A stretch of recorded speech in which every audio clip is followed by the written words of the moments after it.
pretty early in the morning to see Ralph Friedgen and his Maryland Terrapins take that walk down Turf Alley. The fans gather in 40,000 strong for homecoming today as Citgo presents ACC football.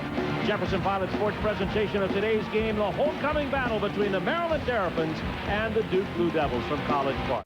For luck, and they'll need some luck this afternoon. Their series record against Duke, very successful, 5 out of 6, but the loss was 2 years ago at homecoming. Let's bring in the third member of our team to talk about the QBs in today's game. Here's Mike Hogwood. Yes, Steve, the QBs are going to play a big part in today's game, and we'll start with Duke, Dee Bryant. This is a guy in his second year as a starter. He's made great progress, but he's not at full speed. He's got a bum ankle, and that will limit him some today.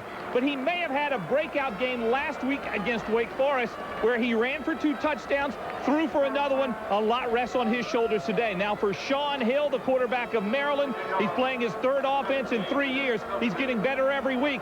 And Ralph Friedgen says for Maryland to win a championship, he has to get better throwing the football. Vedad Silikovic will kick it off as Duke wins the coin toss and elects to receive. And with it is Douglas, and 4 yards deep into the end zone. He'll stay right there. And that's where Duke will open up 1st and 10 with the opening kick. And, of course, Dee Bryant, the junior from Detroit, Michigan, who came off with a big week last week, as Mike said, 256 yards. And let's take a look at our Chevy starting lineups. Mike Hart, at least 1 catch, the tight end in the last 18 games. Douglas, Moore, Erteljack, and Love, the receivers and skill players. And up front, John Miller is the guy we're going to really focus on. He'll have that task to try to block Roundtree for Maryland. The offensive line's got to give Bryant some time. Here comes Duke, 1st and 10 at their own 20-yard line. Dee Bryant with Chris Douglas in back of him. Moore, Erteljack out there wide. Long count. And we're underway. First play from scrimmage, incomplete, intended for Erteljack with Tony Jackson covering. Let's continue our look at the starting lineups with a look at a very good crew. Charles Hill, 2000 ACC All-Academic, and he's on line to be it for a 3rd straight year with Durand Roundtree and C.J. Feldheim. And boy, a linebacker group, you talk about the Butkus Award nominee, Henderson, awesome, but Whaley, Joe, these guys are equally as good. Tony Jackson, the strong safety, might be as good as anybody in the country. 2nd down and 10. Duke at their own 20. Bryant. Kyle Moore split out wide to the short side. He's looking in his direction, and pass is complete. No! Dropped by the tight end. Did not have control of it as he went out of bounds at the 36-yard line. It brings up 3rd and 10. Had to be a glare in his eyes. Mike Hart, excellent tight end for Duke. 2 opportunities now, Steve, early on missed. Should have moved the chains already. Duke has a tough time 3rd down conversions. They're 30% for the year, but Doc, they are 4 of 44 in 3rd and 7 or longer. Can't win. Very, very difficult. Douglas, the tailback. Sharp is the slot receiver to the wide side of the field. Bryant looking left. Big rush is on, and that is typical Maryland. They will bring the house on 3rd and long, and they get a flag in the Duke backfield. Well, that's a gift. Oh, that's on Duke, yeah. Didn't get outside of the pocket. He grounded the football. Yeah, and again, great safety work again. Ty Stewart, you'll see 29 in your picture. This is why Duke doesn't want to get in obvious passing situations. Now watch inside. See, there comes the floodgate. Everybody going inside on the rush. Then you see the route. Receivers had a chance, but quarterback had nobody to throw to. Once again, inside pressure. Awesome. Ty Stewart. Trey McDonald with a punt. And calling for it on the fair catch is Jillian Gary, and that's where Maryland will start 1st and 10 at their own 43-yard line. So 3 downs and out for the Duke Blue Devils, and they punt the ball away, and Maryland will open up on the short side of the field. Bruce Perry leads the way, 276 yards against Wake. Chad Killian gets to start at fullback today. Gary, Jafar Williams, and Jeff Dugan, the receivers. And then up front, again, an offensive line that has really been a great movement for this team. Fowler Jr., the outstanding center. 38-yard punt sets up Maryland at their own 42. Shaun Hill at quarterback. There's the pitch to Perry on the corner. And Perry gets out over the 45-yard line, and he's brought down there by Josh Kreider. And let's take a look at that defense. Matt Zielinski moved from outside to inside. He'll join Sean Johnson and Charles Porter as the front 3. Of course, Ryan Fowler, here's a man who's just an Iron Man for Duke. They'll also have Small and Harris will be in the backfield as well. Hamilton outstanding on the corner. These guys have got to play very, very well today in order to keep Duke in the ballgame. 2nd down and 4 after the 6-yard gain by Perry. Here's the ride to the fullback. The pitch to the corner to Parson. And Parson gets first down yardage and more. Has 2 backs to beat and is dragged down at the 20-yard line. Rich Parson is a true freshman. And he's having an impact from Newark, Delaware. Yeah, Rich is the X factor in this offense. Not to mention Mark Riley, who's the backup. Here's a young man who's been good in the passing game. Boy, great defense up until the pitch. There it is. Make the tackle. You got it going on. If you miss it, this young man can fly. 1st and 10 on a 34-yard gain into Duke territory at the 21.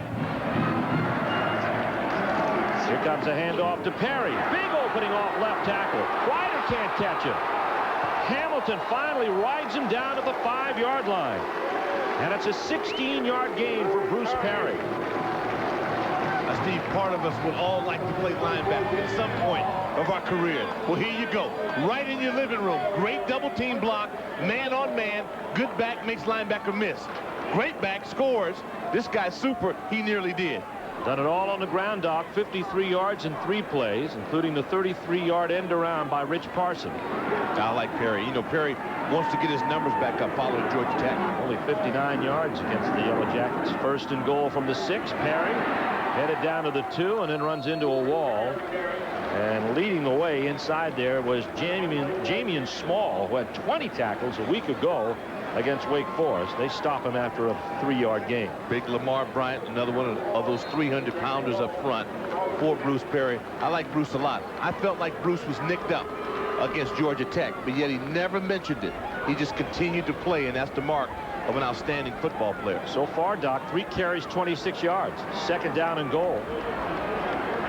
You look at the red zone offense. Maryland doesn't get denied very often when they get down here. Here's Hill into the end zone. Quick touchdown, Duke. Stealing. The Maryland Terrapins go up on top, 6-0. Sean Hill with the run. Boy, that's tough, Steve. One of my keys in the ball game. I felt like Duke needed to score first. So we're already 0 for 1 in that category. You go back to Erlich's drop, and you go back in the first possession rather, to Mike Hart, his drop. Maryland shouldn't be on the field now, but they are, and they've scored. Nick Novak, big man on campus after that 46-yard field goal that tied the Georgia Tech game last week. On out of the hole for the extra point, and Maryland goes up 7-0 as Sean Hill, with his 4th rushing touchdown of the season, calls his own number around left end, untouched for the score, and Maryland's on top.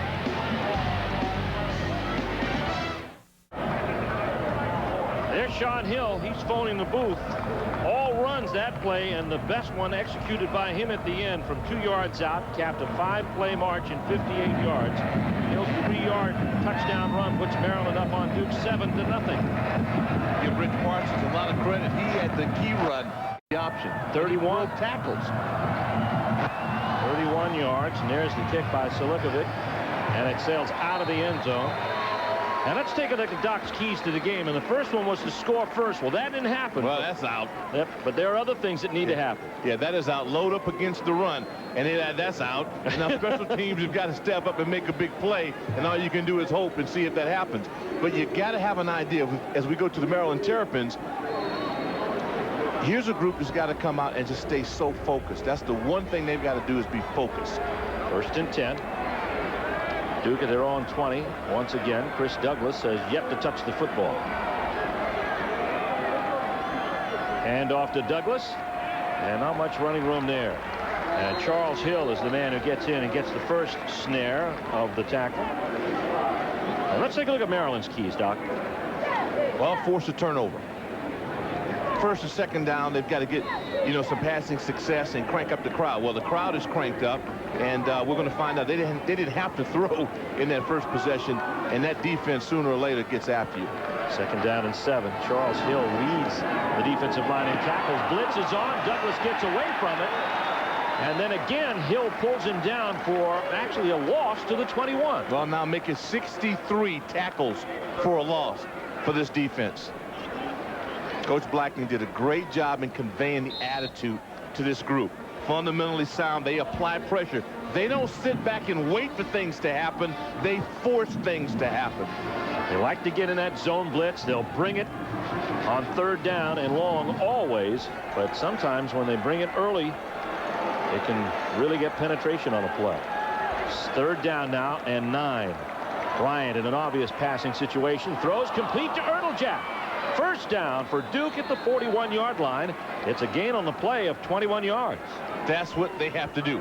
Rod Littles took a shot at the interception. He missed it. He gambled. And that's what this Maryland defense will do.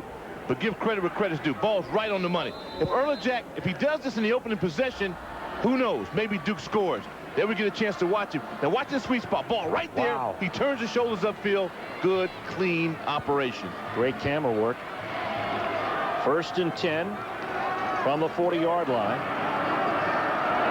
Alex Wade is the setback, and he'll get the handoff. The tailback backing up Douglas, and he gets good yardage up over the 45-yard line. It's amazing what a little success in the air can do. It opens up something for you on the ground. It helps, but Charles Hill, I mean, this guy's played, I mean, everybody up front for Maryland has been worthy of honors, but Charles Hill has probably been the most special. That time, he forced that play to bend back, nearly had another tackle for a loss. Instead, it turns into a 6-yard gain, makes it 2nd down and 4. Again, Wade at tailback. Bryant to throw.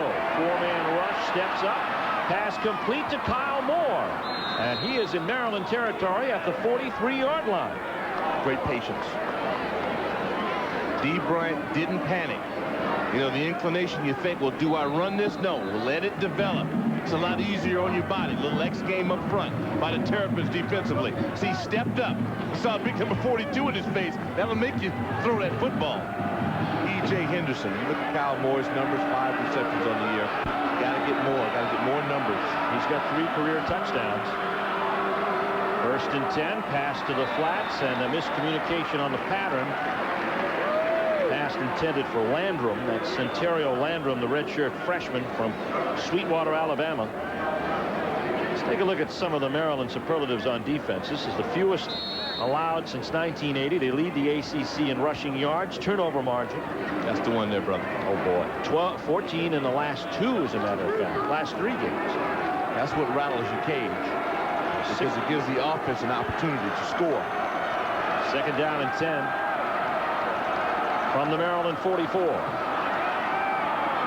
With time, Bryant underthrows Erdeljak, but great coverage from Tony Jackson. One of the reasons he underthrew. T-Jack is a monster. I mean, this kid, 3rd on the team in tackles, 7 hurries, a couple of forced fumbles, 3 interceptions, and he's such a presence in their blitz package. You know, he's big enough, he's 6'1", he's 205, and he's tough enough to be able to get inside that box and create havoc. Now, Doc, let's see on 3rd and 10 what Gary Blackney, the defensive coordinator for Maryland, know what he's going to do. Let's see how many he brings now. Pepper and the grits, baby, coming at you. Oh, yeah, here's Henderson stepping up. Loading up. Here they come. They send one. Bryant, incomplete, intended for Wade. Ty Stewart, another one of those unsung heroes in the secondary. This time they threatened blitz and then backed up and gave me a zone look. They brought one. That was Whaley, it looked like. See, it looks awful nasty here. And then you see the backers drop. And you get 3-on-1. You like those numbers. 3 red shirts, 1 white shirt. Into punt formation from Maryland 43-yard line. And this is Trey McDonald for his 2nd kick of the day. Gary is back to receive. He'll be angling for a corner. Gets a lot of elevation on it. And a good kick. Yeah, good possession. There's a penalty flag, however. They might have gotten a little too close to Jillian Gary. That was still a good possession for Duke. There's Thomas Zamorsky, our official. Referee getting ready to get the call. As it applies to field position. Yeah, that hurt you. Maybe an extra 5 yards, but we've got a timeout here on the field with 9:17 left to go in the first quarter. Sean Hill's touchdown's the only thing on the board. We'll return after these messages from your local ACC station. Friedgen doesn't hide from the fans. Every Friday he has breakfast with the Fridge. They had 350 Terrapin fans come to listen to him talk about Terrapin football. There's Friedgen's Legions right there. 1st and 10 for Maryland at their own 14-yard line. Sean Hill has Bruce Perry as his lone setback, and here's his first pass of the game, and it is complete to Julian Gary, and it's good for about 7 after the 21-yard line. Maryland marched down the field in 53 yards and 5 plays, all on the ground, their first possession. It's very important that on first down, they're able to throw the football with some effectiveness. Gain of 7, 2nd down and 3. The option. Sean Hill turns the corner, has the first down, and one man to beat. Foot race with Ronnie Hamilton. And Hamilton gets there in time to stop him at the 21-yard line of Duke.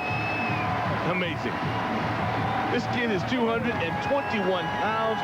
Doesn't look like he'd hang out at a track, but he can go. He's a competitor. Forget about his 40 time. Focus on his heart.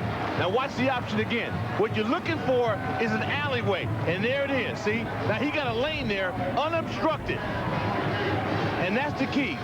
Couldn't hit him if you were playing tag.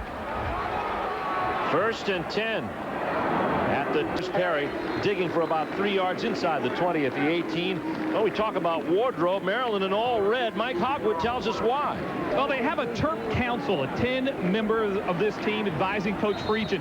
And this game today, they felt was big. And to reinforce that, hey, it's not just Duke we're playing for 7-0. They went to Coach Friedgen and said, let's wear all red. He said, okay, we'll go for it. He said it's been a very intense week, and he's done that by design. He doesn't want any slippage of this team against Duke. Here's Hill calling his own number inside the 15 down to the 11. And he's very close to a first down. Needed 5. Ralph told me before the ball game, if you look at the rushing numbers are just, I mean, that's sick.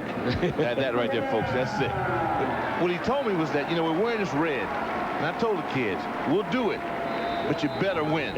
You know, we all look bad in that, so he put a little threatening mark to that. That's the 2nd straight week we've seen a team change wardrobe. Of course, Clemson going with the purple pants for the first time in their history, and they won. And Ralph Friedgen's got a firm hand on this program right now, even down to the wardrobe.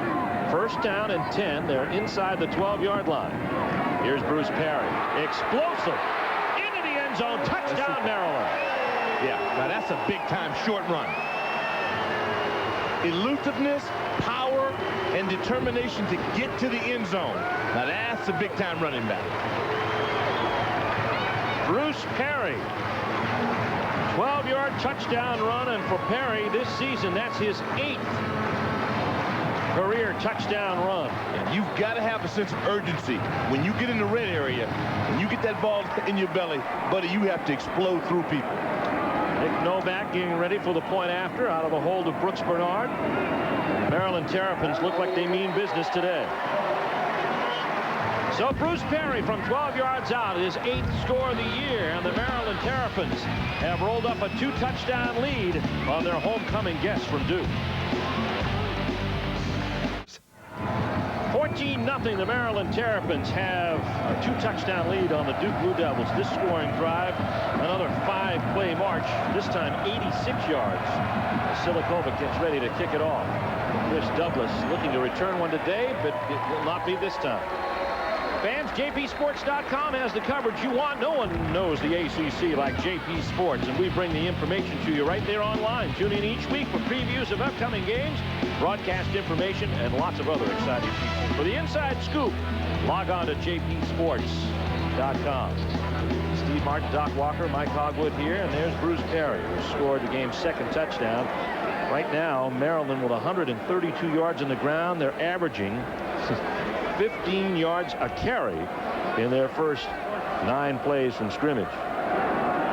Dee Bryant out of the shotgun, 1st and 10 at the 20. Pass intercepted. Tony Jackson. First turnover of the day, and it sets Maryland up at the Duke 22. That's unfair. It's just unfair to be that good all the way across the board defensively. I've been bragging on this kid. I mean, I'm crazy about Tony Jackson because he's a two-way player.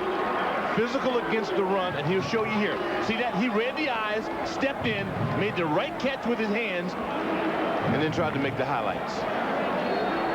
Very impressive. Tony Jackson, and look at this turnover margin this season.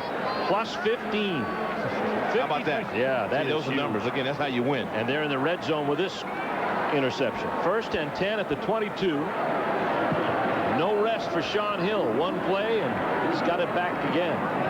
Here comes a pitch to the corner. It's Rich Parson, and Parson hit once and then finally went down at the 9. Roberts had a shot at him. Nate Krill and Terrell Smith have to clean it up at the 9-yard line. Well, this kid reminds me of my youth. Watch the balance. Hey, I mean, real young. No, I'm talking about like 6 months old, 7 months old, taking those first steps. 8-yard gain to the 14. Said the 9 earlier. Actually, a 9-yard gain. 2nd and 1. Here's Lynch. Big dog. Lynch, touchdown, Maryland. He didn't start the game, but he finishes that drive from 12 yards out. Well, at 200 and a whole lot. Let's put him at 270 pounds. He can do just about anything he wants to do. Now, folks, this is one point where I don't want to be a linebacker. Not in this case. You know, sooner or later, you got to feed the big dog. And here he comes. Right up the middle, busting arm tackles. He finds the end zone. And Maryland is smoking. 20-0, and it could be 21. And it is.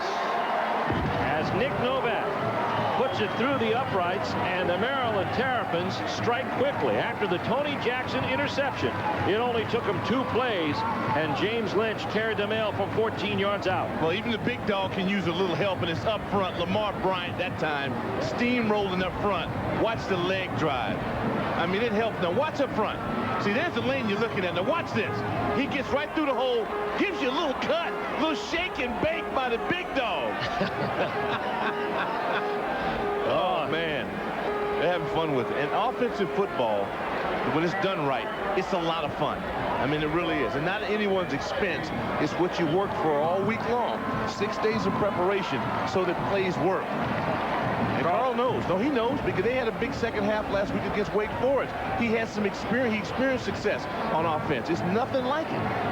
Well, there's nothing like trying to come back on this Maryland defense at the same time. We saw one of the ways you try to come back and fail. And Tony Jackson, of course, paid that off. Carl Franks looking at the list of plays that will be successful against the Maryland defense. There aren't many. Steve, the toughest part about this when you're trailing, and I've been there, is that you still have to have fun with the game. Don't press. You know, last week they started to have fun. They were down, and it worked. They scored 35 points in the second half. They tied Wake Forest, lost 42-35. They've got a similar animal facing them right now. Silikovic's kick. This will be returned. Douglas gets a block, and Littles up over 23. Goodness. Wow. I think Littles was looking to knock the ball out. Looking to knock some filling out. Let's go to the sidelines and Mike Hogwood. Well, after that last score, the first thing Ralph Friedgen did is he went over to the bench and he shook the hand of every offensive lineman out there and saying, great start, guys, great start. Bob Trott, the defensive coordinator for Duke, was only in the middle of his adjustments when that turnover happened a moment ago. But right now, this game in the trenches is no contest. The Maryland offensive line is getting such a great push that the Duke defense is really in a bit of trouble. There's a penalty out on the field. Apparently a roughing call after the kickoff return, and that gives Duke some pretty good field position at their own 38-yard line. Steve, I just watched number 32, Leon Joe, who's playing just crazy football at linebacker, limp off the field. That's not good news for Maryland. We got a report on that. Moore in motion. Handoff Douglas. Staggers in the backfield and runs into E.J. Henderson. A loss of 3. Werewolf. Yep. Henderson, the junior from Aberdeen, Maryland, a Butkus candidate, and he has been something. Look at what he's done for loss this season. 16 tackles for loss, 2 sacks. He's been unchained by this defensive scheme. 64 tackles for loss as a unit. I mean, it's just madness. Second down. Again, now they send 2 backers. The pass incomplete, dropped by the tight end. Boy, hit daylight. Yeah, he did. Boys, one of my favorite players in this conference is Mike Hart. And Mike Hart had real estate in front of him. That was his to make a big play. Uncharacteristic, man. You know, I love my tight ends. Here's a guy, gets open, comes across real flat, and just didn't pick it up in time. Did not pick it up because he has excellent hands. And that's the byproduct. That's frustration. Yep. The announcers for this game are selected and compensated by Jefferson Pilot Sports. This broadcast is a copyright presentation. Any use of it without the express permission of the Atlantic Coast Conference and Jefferson Pilot Sports is prohibited. 3rd down and 12, what Carl Franks wanted to avoid. They send one. Bryant with time, good protection, pass complete to Erteljack, and he's got the 1st down at midfield. Good operation. Erteljack, who one got away from him in the opening series, but he bounced back. And now that was pressure. Everything going against you. You have to forget about the scoreboard when you're in this position and just take small victories, and that's 1st downs. Get enough of them, you end up in the end zone. And they're at midfield, actually a yard into Maryland territory at the 49. Sharp and Erteljack to the wide side. Reggie Love to the short side. The handoff, Alex Wade, who's been their best offensive threat on the ground thus far this afternoon. And he gets about 3 yards up to about the 46-yard line. As we look at some scores from around the country, we're starting an hour later this afternoon, and North Carolina is stunning Clemson 21-3. Is Maryland happy they faced those guys in early September? Everybody better be. I mean, that defense we knew was stellar. Now the offense is clicking. And Kentucky leading Georgia by a field goal down at Athens, and that's a surprise too. Raise your eyebrows. 2nd down and 8. Duke down 3 touchdowns. Bryant handoff, Douglas, good hole, and Henderson shuts it down though after only a yard gain. As we look at the ACC standings, this is the turf that Maryland wants to protect. North Carolina, of course, 3-1. Clemson with 1 loss. Florida State with 1 loss in conference. Of course, Florida State with a big game tonight against Virginia, and Georgia Tech and NC State play. Nothing like balance. And you got it. A fantastic season in the ACC because of the parity. A lot of great players on both sides of the ball. Coaching changes. Everything seems to have worked out so far. So what? So good. 3rd down and 6. Duke in Maryland territory at the 45. The blitz is on. The pass to the flat complete to Douglas. And Douglas has the 1st down. Okonlawon, plagued by the flu much of the week, knocks him out at the 25-yard line, but it's a nice gain of 19 on the play. Great call. That's what I'm talking about. And Carl Franks, I mean, they have a plan. Trust me, they have a plan. They've just been their own worst enemy of late. Evident in this ball game, but they have some talent. And this young man here is the best of the lot. Actually stepped out of bounds maybe 2 yards shy of where he was tackled at the 28-yard line. Duke with their deepest penetration of the day. Bryant, draw play, Douglas, and Douglas surprises the Maryland defense as he gets down close to another 1st down inside the 20 at the 19-yard line. Very nice, very nice. Duke won't quit. So get that in your mind right now and understand that they will not quit. They may make some mistakes, but if they can just avoid that, and you look at Douglas, you see the numbers here, he's got to have more of that. You can't get the ball in his hands enough. But that offensive line now is starting to compete. 2nd down and 1. Wade in the backfield. He gets the call, and he's close to the 1st down. If they give him a spot, he might have it. Making the tackle there is E.J. Henderson. Guess who? Yeah, he's in on it a lot. Let's go to Mike Hogwood. Well, Leon Joe had to leave the game earlier. He's back in now. Somebody simply stepped on him. Foot's a little sore, but not enough to keep him out of this lineup. Well, they got another guy, Marlon Moye-Moore, who comes back to the lineup now, and he can back Leon Joe up. And Moye-Moore has a lot of experience in this program. And they rotate the defensive line. Randy Starks, the freshman, has just been brilliant. And he gets a lot of time in there, so that gives him balance in that front 7. Joe, the sophomore from Clinton, Maryland, and it is good enough for the 1st down as Wade makes the 18-yard line. A reminder, at halftime, we'll be taking a look at the All-Tel halftime stats. And right now, they're heavily skewed in Maryland's favor, but Duke trying to offset that. Get a score now, and then you can get back to your plan. I mean, you really don't have to panic at that point. Every team in the ACC changed offensive coordinators. The only one who stayed on his job, Carl Franks, who was also the head coach of the Duke Blue Devils. 1st and 10 from the 18.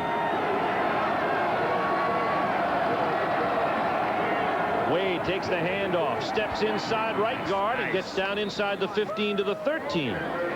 Making the tackle, Randall Jackson. Well, Alex Wade is not shy. And I like it, the fact that once the ball's in his belly, he hits full speed. I mean, this kid, he runs through arm tackles. That time he broke a pretty good tackle by Randy Starks. Second down and about 6 to go. Make it 5. You can win with 3.8 a touch. Yeah, you can. Yeah, you can win with that. Get 3 of those, you get another first down. Hey. You like my math? Thank you, man. Thank you.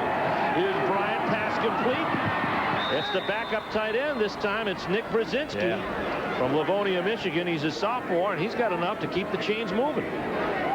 You can count on him. Believe me, Mike Hart will come back and he'll make a play. See, little play action. Because they had some success running with Wade, play action work. Nice little drag route. Good operation by Duke. So Brzezinski gets the 6-yard catch. Good enough for a first down. We'll see what he's done. He's scored thus far this season. Duke now knocking on the door. They're first and goal.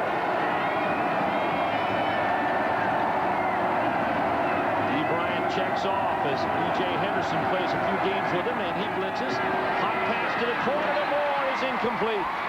And Denard Wilson is over there in coverage. But that was a definite check off to a hot pass. No doubt about it. I mean, Maryland's whole deal is to force you out of what you want to do. And it's nice to watch the pass set. I'd like to see his feet set a little bit better, but the ball's right on his hands. Got to make that play. You're trailing, you're in enemy territory, you're trying to get a win. Great call by Carl Franks. Execution was there. Make the catch. Inside the 20, 9 touchdowns and 13 possessions. Second down and goal from the 7. Play fake. Henderson pass is complete for a touchdown to Brzezinski. Well, that was stealing there. That was stealing. Love great play action. I mean, you earn play action. You don't just throw it out. You have to earn the right to be effective in play action. Now watch this. See the movement? A little bit of movement. You see no red shirts. Where are the red shirts? They are out of there because they're so aggressive. They get to the ball and they believed in the run. Great call, great execution. Here comes Garber with a kick after. Brent Garber with a point after touchdown. And the Duke Blue Devils are on the board as they just forget what the score is and just drive the ball down the field from their own 38-yard line. Let's look at the pass again. See, good looking. There's 42. He's out of the way. See, that void there. That void there. There's no red shirts. That's stealing. And then you look up. Wilson they got us. You have to execute, but you also, that time, that was a little nifty. That's Brzezinski's second touchdown catch of the year, and it is the 5th touchdown pass from the arm of Dee Bryant. If you look at Brzezinski walking the sidelines with Sean Lynch in front of him. It's the best athletes on the field. There's Dee Bryant. It's 21-7. A lot of scoring here in this first quarter. 28 points between these two teams. And a well-orchestrated march by the Duke Blue Devils. Well, we've only had the one error. And we had the interception on that. Tony Jackson rather comes up with an interception. Other than that, you had a couple drops on Duke's side. But now they're over that. That was an outstanding drive. And the passing game came on track for the Duke Blue Devils. Some key catches downfield. Ertl Jack for 14. Another one, little first down, give and go. Chris Douglas that got him 19 yards downfield. And 2 passes to the tight end inside the 20. Got him into the end zone on a 12-play march. Here's Rich Carson, a true freshman, waiting for the kick. And 40,000 at homecoming. Kind of silent now as Duke has put them back down in their seats. There's the scoring drive, 12 plays, 62 yards. Brzezinski, the 7-yard catch from Dee Bryant. Garber's kick. Carson. About 3 yards deep in the end zone, coming out. Nice hold in the middle and tripped up. Be glad he tripped. B.J. Hill got him. Otherwise, he was gone, Doc. Over. Oh, yeah. Yeah, strike the band up. He was headed downfield. There's Rich Carson. He's special. How do you keep him out of the lineup? You can't. You got to get the ball in his hands. First and 10, Maryland at their own 29-yard line. Well, they've tried to find a variety of ways to do it. He hit a 34-yard gain first time he touched the ball. This is a statement drive now. Pass to the flats complete. This is Mark Riley backing up Bruce Perry, and Ryan Fowler brings him down at the 32-yard line. Coming up next week, we go to Winston-Salem, North Carolina, back down on Tobacco Road, and it should be quite a battle as the Clemson Tigers, Woodrow Dantzler, come to town. The two-headed quarterback monster for the Wake Forest Demon Deacons, and they're playing well this season. I'm excited about next week. This should be a great ball game, and we'll have it for you from Grove Stadium beginning at 12 noon on many of these Jefferson Pilot sports stations as Citgo presents ACC football. Hill on the option. It's to Riley. And Riley met at the line of scrimmage. Josh Kreider would not give up on that play. And it's a 2-yard gain for Maryland. Enthusiasm is infectious. You get a score. This defense was just looking for something to get crazy about. Nate Creel with a good pressure on the pitch. And all of a sudden now Duke is tackling better. It's a 2-yard gain. It sets Maryland up in 3rd down and 3. They've been to 3rd down not very often this afternoon. Riley getting a turn there. There's Monroe in motion. Hill throws. It is Scooter Monroe. And he is complete in Duke territory at the 49-yard line. A 15-yard gain that time by Monroe. Well, I'd love to be in film studies and watch this one. Watch the offensive line now. I want you to keep your eye on all the action going to the left. Now watch. String of pearls. Everybody right there in concert. Pad on pad. You just open up a great opportunity for your quarterback. 1st and 10 in Duke territory at the 49. Maryland up 21-7. Play action for Hill. And wide open. The tight end. Matt Murphy. The 6'5" senior out of New Haven, Michigan. His 3rd pass reception of the season. And it's for nice yardage down inside the 15-yard line. Going to another great athlete. Once again, we're in white shirts. Nobody's there. Nobody's there in the frame. Perfect time. Ball in the air. Great catch by a super athlete. And stealing. 34 yards downfield. 1st and 10 from the 15. Here's Riley. Riley gives you a bigger profile and pulls his way inside the 5. Hamilton tripped him up. And the quarter has come to an end with Maryland knocking on the door once more. Mark Riley at 6'3", 218. Sean Hill has been one of the heroes. The Maryland Terrapins with their defense in play as well. They lead 21-7 through 1 at College Park. A penalty erased the game by Mark Riley down to 3. That put the quarter still in force. And, of course, the last play of the quarter was this one. Back to the 20-yard line. Hill, nice out there to Jafar Williams. And Jafar taken out down there in Duke territory at the 15. And so the quarter officially comes to an end. It can end on a penalty, and that's what we had. A 10-yard holding penalty against Maryland. Denied them position at the 2, and now they've got to go at it again, but they're down there to the 15. Look at the top 25 AP teams, and you'll see Maryland with their highest marking since 1985 in the 12th mark. Clemson in 13th. Florida State, Georgia Tech, all in the top 25. It's a good week for the ACC. Yeah, that's very, very impressive. Steve Martin here along with Doc Walker and Mike Hogwood. Welcome back to Byrd Stadium as Citgo presents ACC football.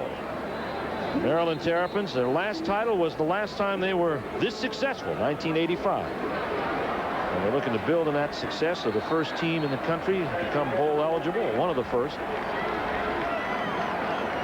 2nd down now and 10 as that last play by Jafar Williams got them back to the original line of scrimmage after the hold.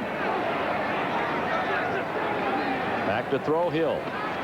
Quick drop pass complete, and it's Rich Parson inside the 10 down to the 6-yard line. It's a 9-yard gain on the play. We talk so much about how a quarterback reads his progression, but that young man had a chance to look at 3 different options on that one play and pick the right option. And he can't be much better than 6-6. But I was really impressed with how he was able to check his options and go to the open receiver. At the Duke 6-yard line where it's 3rd down and 1. Maryland up 21-7.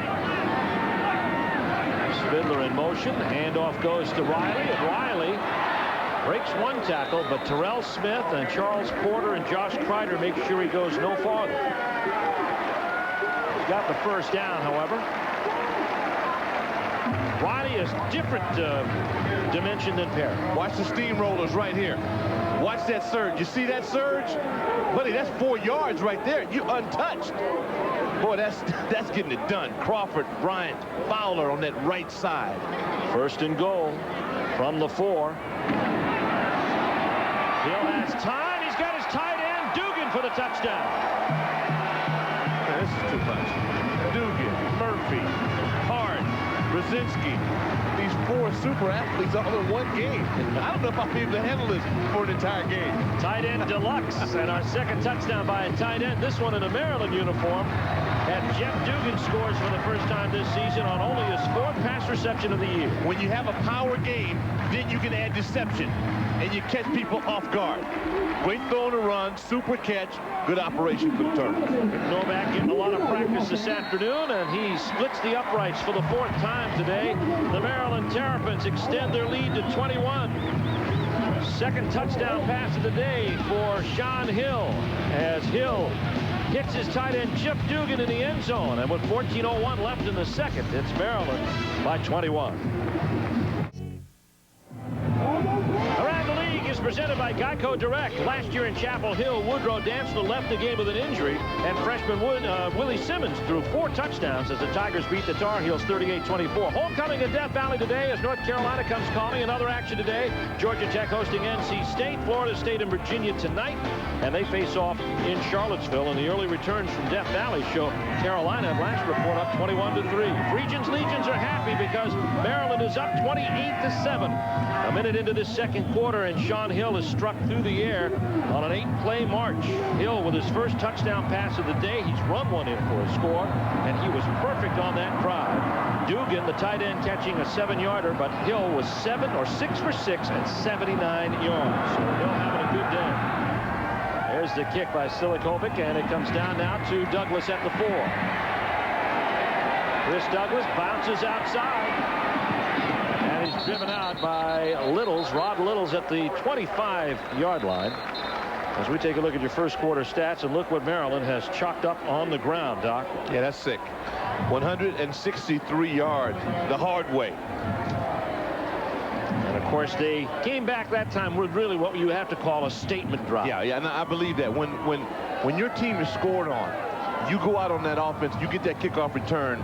If you go back and put points on the board, you completely take the momentum and put it back in your uniform. So I really believe that was a strong statement. Now, Ralph Friedgen out there on the field, as apparently we've had a penalty marched off here. Encroachment by the kicking team. 5-yard penalty, re-kick. So Duke wants him to kick it again. And second penalty by Maryland here in the last possession. Paul Franks wants Chris Douglas to have a little more running room and a little more time to get one back. Yeah, make 11 guys sprint down 55 yards. Make them do it again, and I guarantee you I'll take Douglas. And look what Duke did. First 3 possessions, 36 yards and an interception. But the last time they had the football, they drove 62 yards for a score. There was only one time they were taken out of what they wanted to do since they've had the ball. They had drops and an interception, right, and then a great drive, and then once they were captured on 3rd down. So Duke is just stick with your plan and then find a way to stop the Terrapins offensively, especially on the ground. That's where they've chewed up some yardage. Silikovic getting ready for the kick. This time it'll be Kyle Moore, and he drops it. And Maryland may have it. Curtis Williams off the chest of Kyle Moore. And that's what Carl didn't have that plan when he decided to go for another kick. And again, Chris Douglas wasn't in the ball game. Kyle Moore has returned. He's averaged 24 yards a return. But this is suicidal. You just cannot allow this to happen when you're the visiting team. You can't. It'll hurt you at home, but you're in a hostile environment. You can't give up the football. And Maryland comes out oven ready, so to speak. Sean Hill waiting for the Duke defense to take its place on the field. 1st and 10 from the Duke 18. Second turnover of the afternoon. Maryland's in the red zone again. Hill throws complete to the tight end Murphy, down inside to the 2-yard line. 16-yard gain on the first play from scrimmage that tackles Ronnie Hamilton. Virtually unstoppable. If you want the honest truth about it. When you're 6'5", you're 255, and you have play action on your side, and a quarterback that can make the tough throw, I mean, that's a good catch. Good catch. Nate Krill gets a shot in there at Sean Hill. Well, that's Sean's first contact of the afternoon. 1st and goal from the 2. And off goes to Riley. He's close. I don't think so. Right on the line. Ryder and Hamilton helped drive him back. No quit by Duke. And this is the 2nd straight series where Riley's been the featured back. Gets it down inside the 1. 2nd and goal. 6'3", 218. You talk about a contrast of styles. Oh, yeah. Bruce Perry. At the half, North Carolina stunning Clemson at homecoming. 2nd down and goal. We got another score on the horizon here for Maryland. Here comes a handoff. Riley up over the pile. Touchdown, Maryland.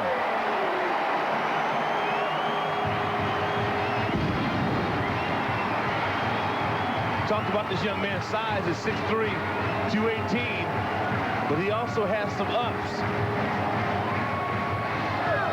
Riley over the pile for 6.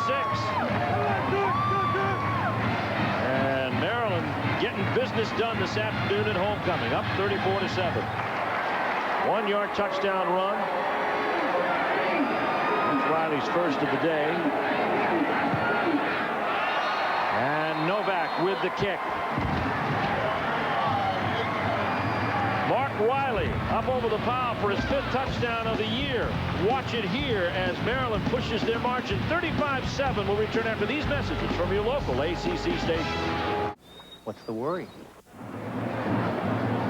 Welcome back to College Park. A sunny day in Maryland, and the fans are really enjoying their home team as Mark Riley puts a punctuation mark. Maryland has gotten it done in the first half of their games this season, 138-37 and 35-7 here. Here's Chris Douglas. He returns the kick this time, driven out of bounds at the 16-yard line.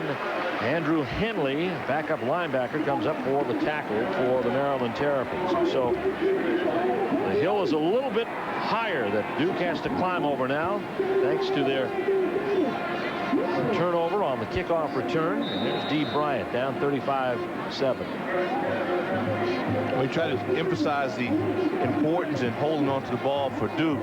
Now that it's happened, you got to make up for it with big plays. Both turnovers, interception and the fumble of the kickoff return, have led directly to Maryland scores. Bryant back to throw, 1st down. Still behind the line, fires deep, has Erdeljak there. Did he catch it in bounds? Yes. In Maryland territory at the 47. What patience. Oh boy, Patience.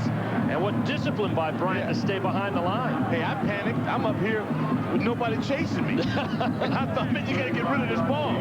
Great offensive line work up front. Those guys gave him a chance. He makes a good decision here. Man, Erdeljak, that's nice. This is Erdeljak. This guy can make plays for you. 36 yards on that play to Erdeljak, and it's 1st and 10.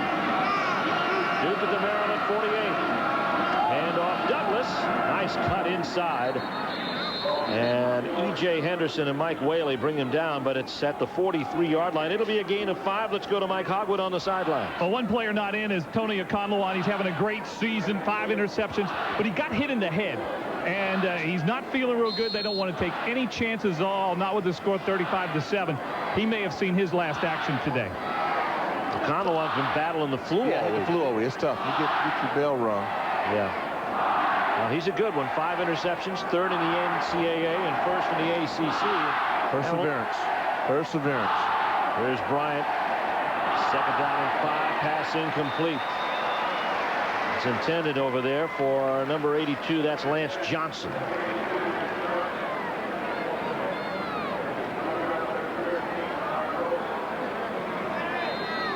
So that brings up 3rd down and 6. We talked about you didn't want to be in that situation. No. Well, Ertl-Jack has been a pretty good receiver for him this afternoon. He's caught a couple of big balls. 3, in fact. Big 3rd down play for the Blue Devils, down 35-7. No blitz this time for Maryland. Pass complete. And that is Sharp. Kari Sharp gets the completion. That's his 9th reception of the year. He's a redshirt freshman from Voorhees, New Jersey.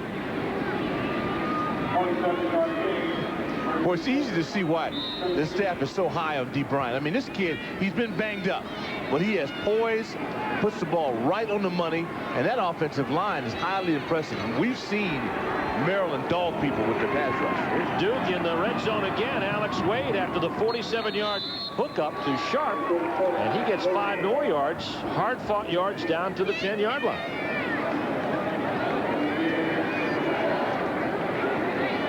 Can't win, can't be successful unless you have some real players on your side. And Duke has it, 37. Alex Wade is one of those guys. I mean, you can win with him. Dee Bryant is showing these guys will compete. Sharp, we talked about Ertl-Jack, 2 tight ends. They just got to put it together. Wade for 7. 2nd down and 3. Blitz coming on. Joe gets a piece of Bryant. Bryant to the end zone and gets rid of the football in time. Leon Joe all over Dee Bryant. Well, there's a quarterback to spend some time in the weight room. For you young quarterbacks that don't think you have to drive a little iron. See that straight arm? A little power. Yeah. Held off Leon Joe just enough time so he could throw it out and resist the sack. 3rd down and 3 here for Duke. Paul Frank sends the play in. Sends Reggie Love, who also walked on the basketball team this year, to the top side. Sharp and Ertl-Jack to the wide side of the field. There's the blitz by Henderson. Pass incomplete. Whoa, Jackson almost had his 2nd pick of the day, intended for Kari Sharp. Ball hawk. This kid is so good. He's something. He's had to battle injuries too, Doc, in his career, but look at the play he makes here. Well, you know, when you're trying to read the eyes of the quarterback, you know, and he understands set and formation and nearly had his 2nd interception on the day. Field goal attempt coming up here for Duke. Brent Garber. This will be a 28-yard kick out of Trey McDonald's hole, and it is good. So the Blue Devils do not waste a journey into the red zone as they score on the 28-yard kick by Brent Garber, his 3rd field goal of the season. And the Blue Devils trail here 35-10 with 10:26 left to go in the 2nd quarter after this timeout.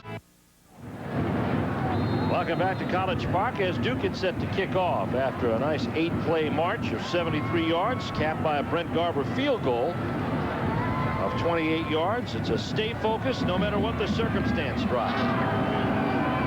This will be Rich Parson. He'll take this one 7 yards deep and will not come out. So Duke a little full of themselves after driving for their second score of the day. And let's go to the sidelines of Mike Hogwood. I still think we got a lot of playing to come before halftime, but when we get there, we're going to have scores and highlights for you. Our player of the week, we're going to hear from both coaches about this incredible first half. The Maryland coaches, they've been saying, stay after them, stay after them. That's the word here on the Maryland sideline. Well, Maryland will start at their own 20. Terrapins have been reminded often by Ralph Friedgen of what happened 2 years ago.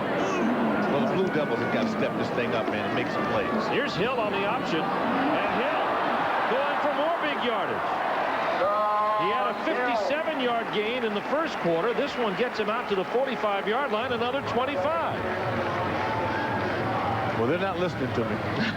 But especially with the quarterback, I'd like to take my shots on the QB. But now the quarterback, I mean, he's taking shots on them. Hill so far today, total offense 185 yards. He's got 88 yards down on the ground now in 4 runs today. That's an incredible average of 22. And the pass is incomplete, intended for Gary. Ronnie Hamilton is in on the play, covering defensively. There's Julian Gary, leading receiver for the Terrapins thus far this season with 28 catches coming in for 3 touchdowns. Julian's been real good for him. I mean, he's a great leader for this team. This is Hill. This is Hill on the day. That's not bad. And he was tough on himself. That's 8 for 9 now. That's his first miss of the afternoon. Here's Hill. Pass to the flats to Bruce Perry. He's back in. And Perry doing a Marshall Faulk imitation. You crowned him with that a couple of weeks ago against Virginia. Oh, yeah.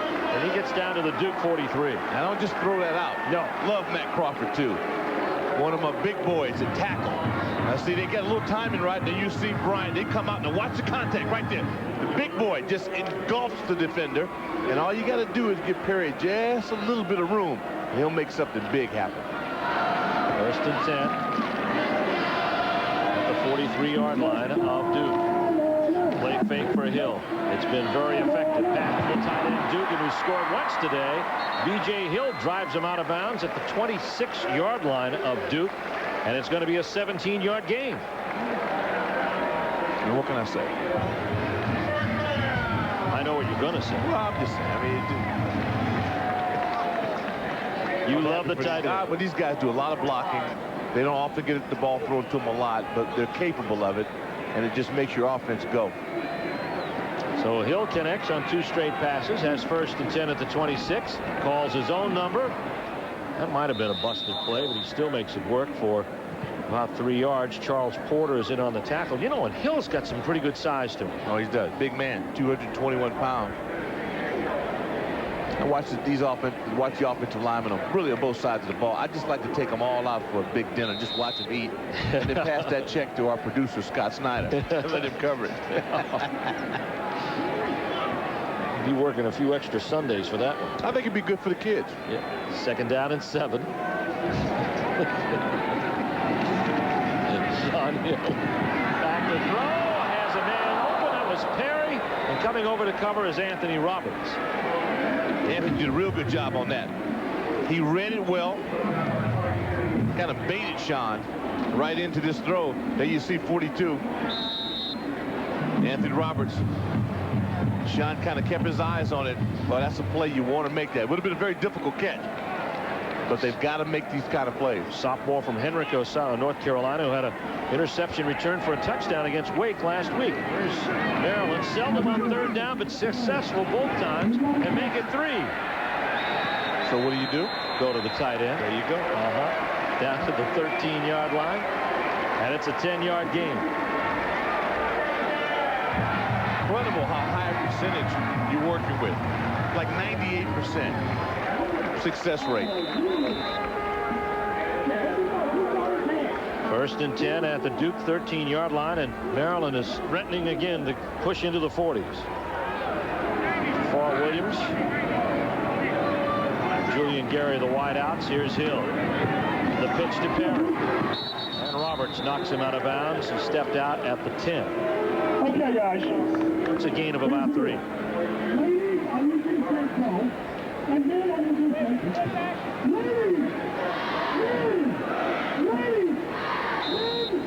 Well, you know, there's another player with the number 88 who played pretty well, not too far from here. RFK. I know you know him very well. Well, yeah. I mean, you know, it's just, when I see those 2 8s out and I see these guys, I'm really happy for them because both of the offensive units do employ the tight end. And they've done a great job with it. Here's Perry, tackled in the backfield. And Sean Johnson with a nice tackle from behind.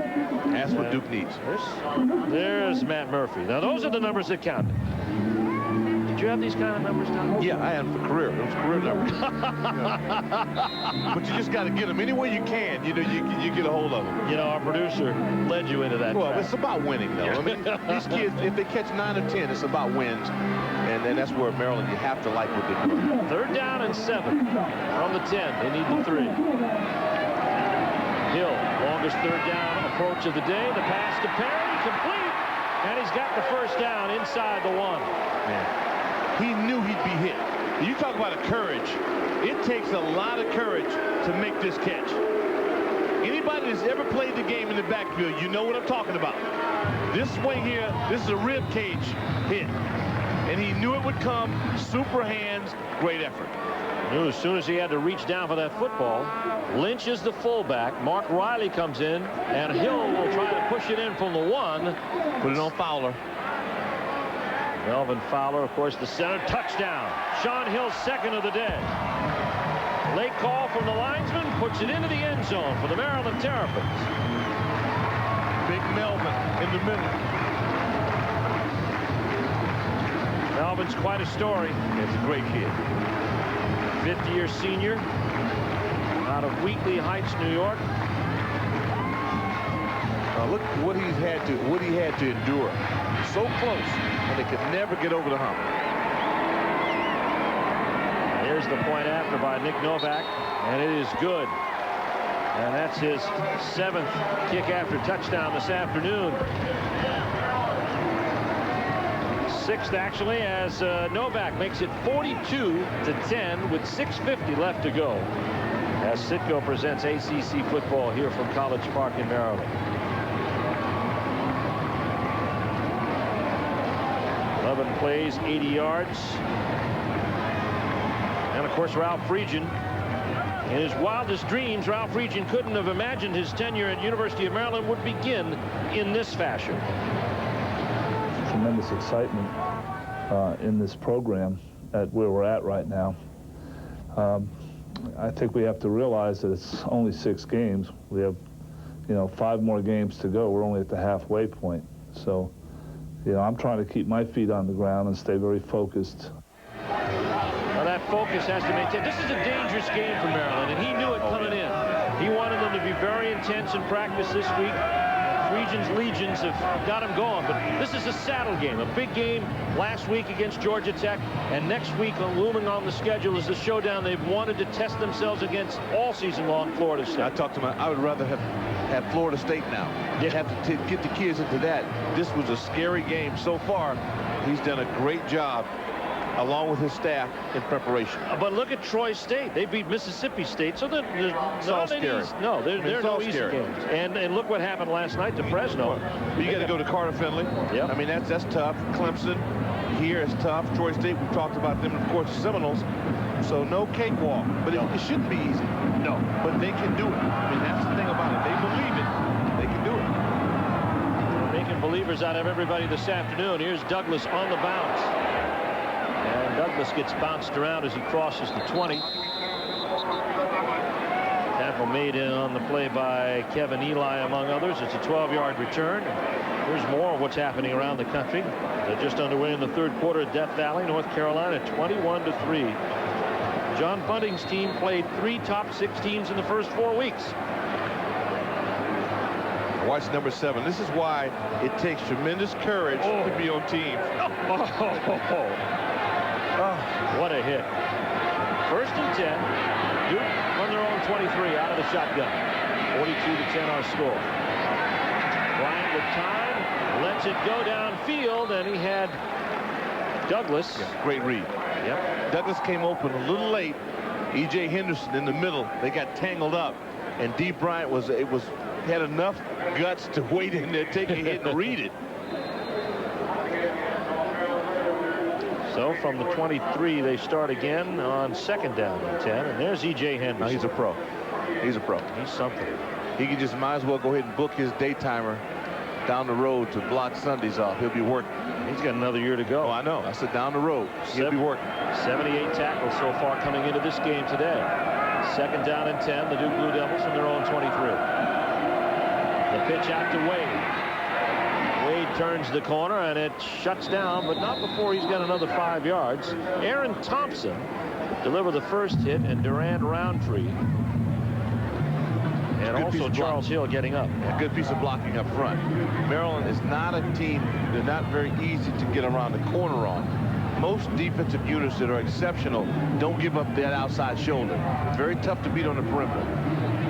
It's 3rd down and 5. Hurdlejack, who's been his most reliable receiver of the afternoon. 3 catches already. We might look for him here. Draw play instead. Alex Wade, and Wade's got the first down. Yeah, nice play. That's a good call. Good call. Rod Littles leads the charge on the tackle, along with Ty Stewart. But a good call. That's right. It's tough for the officials, too. Don't think anybody gets away with it. I mean, that's brutal. That is brutal. See, I'd have pads on. I've always said I'd have on some short pads, some shoulder pads, and definitely would have on some headgear. And if I took that, I'd come back with an arm pad on. Well, they do that in the NHL. Deliver the blow. Here's Bryant, steps up in the pocket nicely, pass to Sharp complete, and he's marked out at the 44-yard line. That's a very difficult throw. Yes, it is. And he knew where his people were, and they were there. And that's the most important thing. Pass pro again. I mean, you can't ask for any more than that. That's outstanding pass pro. Ball on the money. Duke can do this. They've got to get some help from their defense. Need to make a play on teams and just continue to hold the ball and end up and score. Second down and 2. 8-yard gain on that first down play to Mari Sharp. Duke trying to move the ball upfield with some success. Pass for picked off. And that is Denard Wilson picking it off. The third turnover of the day, and Maryland will pick it up. Wilson's first interception of the year. That's no. It's all about numbers. You look in the area, you see 3 guys with red shirts, 1 guy with a white shirt. It's probably a bad area to throw the football. Now, we can step in his shoes for a moment. You see, you look over there, I don't like the numbers. See? And I can just, your peripheral vision has got to be able to pick that up. Bad decision. First and 10, Maryland at midfield. Jason Crawford is in the backfield now. Hill going upstairs quickly to Monroe, complete. Hamilton brings him down, but it's a gain down to the 12-yard line. Knockout punch. Some teams don't have killer instinct. Maryland does. You come out following a turnover, play action, defense a little discouraged. Beautifully thrown ball. Good catch. 35 yards downfield to Scooter Monroe. That's his second catch of the afternoon. When your nickname's Scooter, man, you have to be quick. Here's Lynch. All 261 pounds of him. He's scored today, and he's up to the 11-yard line. First and 10. That name indicates quickness. Well, yeah, it should. Turnovers, of course, big key to Maryland's success. The defense has forced 14 in the last 3 weeks, and they already have 3 this afternoon. They're just counting. And they've scored off the previous 2. And they're in the red zone again. Here's Sean Hill from the 12. No, numbers aren't there. No. Good decision. Good pursuit by Duke, and the tackle by Ryan Fowler and Nate Krill. As they gang up. There's Ryan Fowler. He leads Duke in tackles thus far this season, and he is 13.8 tackles a game. That's good, but yet it's bad. It means the defense has been out there a lot. You can always count on Ryan, and this is what every coordinator wants. Every drive is success. Now, Charlie Taft, they'll find a way to be upset about something. You know, they'll find, well, this didn't quite go well. I want to hear them explain that. Third down and 8. Sean Hill sets up business at the 13. Pass is almost picked off. Did he come down with it? Yes. He got it. He got it. And did he carry it into the end zone? That's Kenneth Stanford picking off the pass. His first interception of the season. Stanford's a redshirt freshman from Detroit, Michigan. And they have no reason in the world to be as sharp as they are right now if you just look at the scoreboard. But they don't quit. It's a good read. I mean, it's ill-advised throw. Don't make no mistake about that. But it's good to go in and cash in on it if you do. That's a gimme. And he got into the end zone, so that means it comes out to the 20. And there's Sean Hill. He was very disappointed in himself last week. He's been very efficient this afternoon, and that's his first big mistake of the day. Well, they got out of their formula. Moye Moore comes in at the backup linebacker spot to Leon Joe and makes a nice tackle on Chris Douglas. And then you bring the Terminators in the game. Yeah. And you say, go get the ball back. These guys. And that, I like what Maryland attempted to do. They need to work on their pass offense. So they went out and got a little footloose and fancy free for a moment. And it shows you they got to do a lot more work in that area. Second down and 12 on the loss of 2.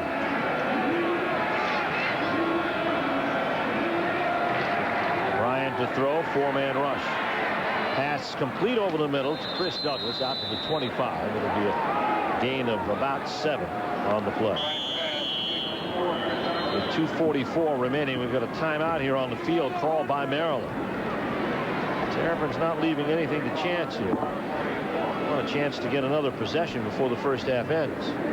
Well, minus the mistakes that Duke has made offensively, they've shown us an ability to conduct a long drive. And what they need to do now is chew up this clock, get a score, and get out of here at halftime. Well, they've had 2 long drives. One resulted in a field goal. The other in a touchdown to the tight end, Nick Brzezinski. There's Carl Franks talking things over with Dee Bryant, who's been bothered by leg injuries thus far this season. They haven't really been able to show him as a runner.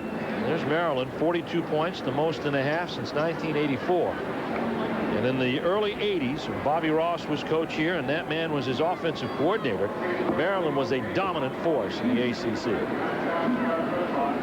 Yeah, those were some good times. As a resident here at the nation's capital, man, I felt it. Let's go to the sidelines and Mike Hawkwood. You know, Ralph Friedgen wasn't that disappointed in Sean Hill with that pass that he threw it to the right spot. The receiver was not in the right spot, Gary. And by the way, guys, 42 points on the board. Last time Maryland scored 42 points and a half, that great comeback against Miami in 1984. Frank Reich led that comeback that day. Yeah, that was a big one. That was huge. Blitz coming now. Bryant back looking like he wants to throw the screen, but instead he'll take the sack down to the 5-yard line. Charles Hill pursues him. E.J. Henderson, Aaron Thompson. It was a jailbreak at Dee Bryant's doorstep. Well, they put those linebackers after you. I mean, their front four gives you a great push. But when they send those pit bulls, then you're in a world of trouble. And again, Hill, this kid, he's a good one. I like him. I like him a lot. Charles Hill has been a consistent player all season long. But this one's coming back. Against the defense, 5-yard penalty. Thomas Zamorski making the call, and it's an offsides penalty against Maryland, so it saves Duke the sack. The big fella said that's too much running. To not get any credit for it. Stay tuned. Coming up at halftime, we'll be highlighting the best in the ACC, presented by Don Pablos. Quick count. And the play doesn't go very far. Gets up over the, but it gets enough for the first down, or very close to it. Let's see. Duke came up and said, hey, it's 3rd and 1. We're going to take advantage of it. So they get the first down. Out to the 31-yard line. And the best thing they can do now is give the defense a break. Let them get in at halftime, get some of the oranges, and replenish the fluids, and get your game plan going and come back and fight. They scored 35 points and a half against Wake last week. Came up 7-point shot. Here's Bryant, hands off now to Wade, and Wade gets some running room, and he's been their most effective weapon on the ground today. It's a gain of 14 yards out to the 46-yard line. Alex is a beast. 250, 6 foot.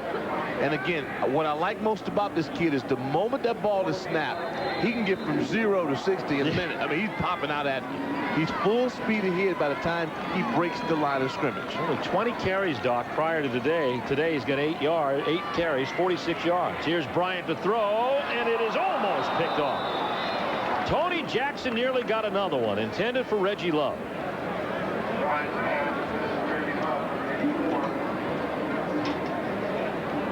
And we take a look again. You are the quarterback. Again, second option. And that was, man, that's just tough throw. You're trying to throw in the middle. Again, do the number count. 3 red shirts, 1 white shirt. Bad decision. 2nd down and 10. Minute 39 left to go in this first half. Here's Wade on the draw, but this time Aaron Thompson wouldn't buy it. And he barely gets back to the line of scrimmage. Thompson leading the charge. He's the senior from Baltimore, recruited to this program by Mark Duffner and coached by Ron Vanderlinden. And of course now here he is enjoying his last season in the Maryland uniform under the tutelage of Ralph Friedgen. There's been a lot of disappointing Saturdays for him, and this is very rewarding to see Maryland do this well. You feel good about kids who have endured the program, didn't transfer, go to class, you know, meet their obligations of the scholarship. And then if they get a chance to go out, you know, as a winner, as a champion, there's just nothing more satisfying. Part of a great linebacking crew that includes also E.J. Henderson, and he experienced a lot of lows and very highs during his career at Maryland. Needless to say, he's enjoying every minute of this special occasion. You know, it's better. You get a lot more attention. You know, you play football, good game, this and that, good luck Saturday. I'm coming to the game. You know, you get that. When opposed to back in the day, you know, you wouldn't even get spoke to regardless. You got your jacket on with your number on it, you know, they just look at you after you play football. But now, you know, people speak to you. You got people in your class that will speak to you. It's good to be king or undefeated or both. And right now, Maryland king on campus. There's E.J. Henderson. You just heard him. The pass to Erdeljak incomplete. And it brings up 4th down. And it's like playing basketball here. That's what they don't tell you. I mean, you know, it's like playing hoops. Yep. And really, both universities, if you look at it, their basketball programs are so dominant that unless you win, you're going to be second-class citizen on campus. And they will be this year again. I think it'll be awesome. Oh, both teams. Yeah. Duke and Maryland, in some preseason polls, they are 1 and 2 in the country. 4th down. And here comes a long count, trying to induce Maryland offsides, and it will not work. Trey McDonald, there you see. You've done your share of those games. Just kicking team. I had the opportunity to do the tournament semifinal between them last year, which probably was one of the better games of the season. And there's no love lost. Talked with one of the Maryland players yesterday, and he said, I hate Duke. I just hate him. Let's not talk about it. Here's Trey McDonald. Julian Gary back for the punt.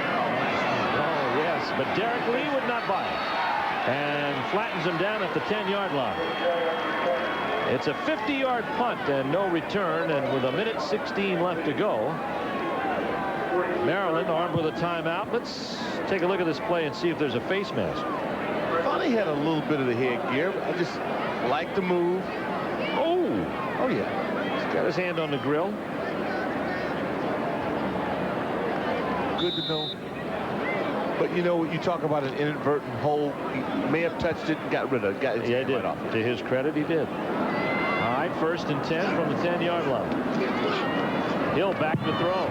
Flats complete to the tight end Murphy. And he gets another 6 yards down to the 16-yard line. Coming up next week, high noon from Grove Stadium in Winston-Salem. 2 no-huddle offenses and 2 teams that can score in a hurry. Wake Forest and Clemson. And we'll bring it to you right here at 12 noon on your Jefferson Pilot Sports Station as Citgo presents ACC football. We've had some great contests this season. It'll be tough on our producer, won't it? Yes, it will. Here comes a play fake, and Hill up the middle, and he is tripped up. Tripped up by Zelensky up the middle. Sophomore from Amherst, New York, but he gets the 1st down, and we have about a minute to go. This is why Maryland was able to beat Georgia Tech. They were so efficient in their hurry-up offense. Minute 36 to go downfield, and they got themselves in position for the score. Jafar Williams complete to the 30-yard line. Of course, that's something that they practice very earnestly here. Yeah, but I want that break out of bounds. They don't get it that time. And matter of fact, they went through it yesterday. They went through the 2-minute drill on Friday during their Friday practice. And if you don't get it, you're doing up and downs. Ralph Friedgen drills his team assiduously on drills. As a matter of fact, he does it hot now. What he does is keep his team out there without break. And when they're gassing up and down the field, he said, this is how it'll be under real fire. And that's certainly how it was against Georgia Tech. They were a tired team because they had drilled hard on 2-minute drills in practice and spent a lot of time on it. And that win over Georgia Tech did a lot of good things for Maryland. Snapped a 33-game losing streak against ranked opponents. Their first ever win at that venue. And of course, first victory over a ranked team in 11 years. It's so much easier to run sprints after you've accomplished that, because now you can relate to what he's talking about. That's right. Well, the message has hit home with this team, and right now they're going through another 2-minute drill. Actually, a little bit under that. Well, the first time you do it on faith. You just have your belief in Ralph Friedgen and the program. Right. But then when he can now go back and say Thursday night's the reason why we're undefeated, and now you get everybody flying in one direction. Sean Hill stands in the middle of that huddle with some pretty good numbers. He's 15 out of 18, 196 yards. He's thrown for a touchdown and run for one. And he's run for 96 yards on the day. The pass to Bruce Perry. And Perry trying to search for the sidelines. But they say he did not get there. He was down at the 32-yard line. He's close to the first down. That may... I mean, both guys, you gotta get out of bounds. Both of those guys should have got out of bounds. Clock continues to roll with 30 seconds left. 3rd and inches. Hill, with time, will run and head for the sidelines, and he does get out of bounds. Has the first down and stops the clock at the same time. 23 seconds to go. And they will eventually take one down yonder. They will throw a deep. Yes, they will. Have to attack and try to get a pass interference and get a score. 52 points in this first half. And the Maryland Terrapins have scored each time they've had the football. 3 times they've gotten it on the turnover. And if you Duke, you can't give this up. You cannot allow this to happen. Here comes Hill with time to pass. Going downfield, complete for Julian Gary, and he gets out of bounds. Nice gain on the play of 11, maybe 12 yards. And that gets him down to the Duke 45-yard line. Stops the clock with 17 seconds left. Nick Novak in the bullpen. Keep himself ready. I mean, this is exactly how it was. That's right. At Bobby Dodd Stadium. 17 seconds left to go. They probably got 2 plays in them before they got to send Novak out there or score. Hill, sideline throw, complete. Perry down to the 39. That stops the clock with 12 seconds left. Still a little out of Novak's range. That would be a 56-yarder from here, so they need to get a little closer. So now you'd love to have a timeout. And if you had one play back where you got out of bounds, you'd have that now. You can hit the guy in the middle of the field. 2nd down and 4. 12 seconds left to go. Hill back to throw again, looking, has his tight end. It is complete, but he stays in bounds, and the clock will roll off. Maryland cannot stop it again. Terrapins trying to get over the ball quickly. Kill it, Luke. Get a kill. Well, the clock stopped at 4 seconds left to go. Now they get the ball reset. First down. And reset the chains on the first down. And he'll get another shot at it here with 3 seconds left to go. Novak will come out and take a kick. He got the first down. That stopped the clock with 4 seconds left to go. See, Ralph is teaching. This is what it's all about. Now you bring in Rivera, your closer. 51-yard kick here for Novak. His career high 46. The timing important here. 1.1 seconds they want him to kick in. There's the kick. It is down. No. Goodness. Lanced off the... It had enough legs, but it ran into the equipment on the way in. The kid is strong. Let's watch this again and see how close Nick Novak came to drilling a 51-yarder. If you watch him in the pregame, Steve, you know he's got the foot. The timing was right, and Bernard gave him a good hold, but he knows the result of that one. And let's go to the sidelines. Mike Hogwood standing by with Maryland coach Ralph Friedgen. 42, almost 45 points. Not a lot went wrong in that half. No, I think our offense is playing very well. I'd like to see our defense play a little bit better, but I'm very pleased with the way our offense is playing. Up 42-10. What do you tell these guys now in the locker room? Nothing. That's the way we're going to approach it. Well, they certainly didn't take this for granted. They came to play today. No, they did. I'm very proud of them right now. We're going to have another half to play, Mike. All right. Ralph Friedgen headed to the locker room, and as you can tell, he feels pretty good about things, and well, he should. His Maryland Terrapins trying to remain undefeated, up 42-10 over Duke at halftime.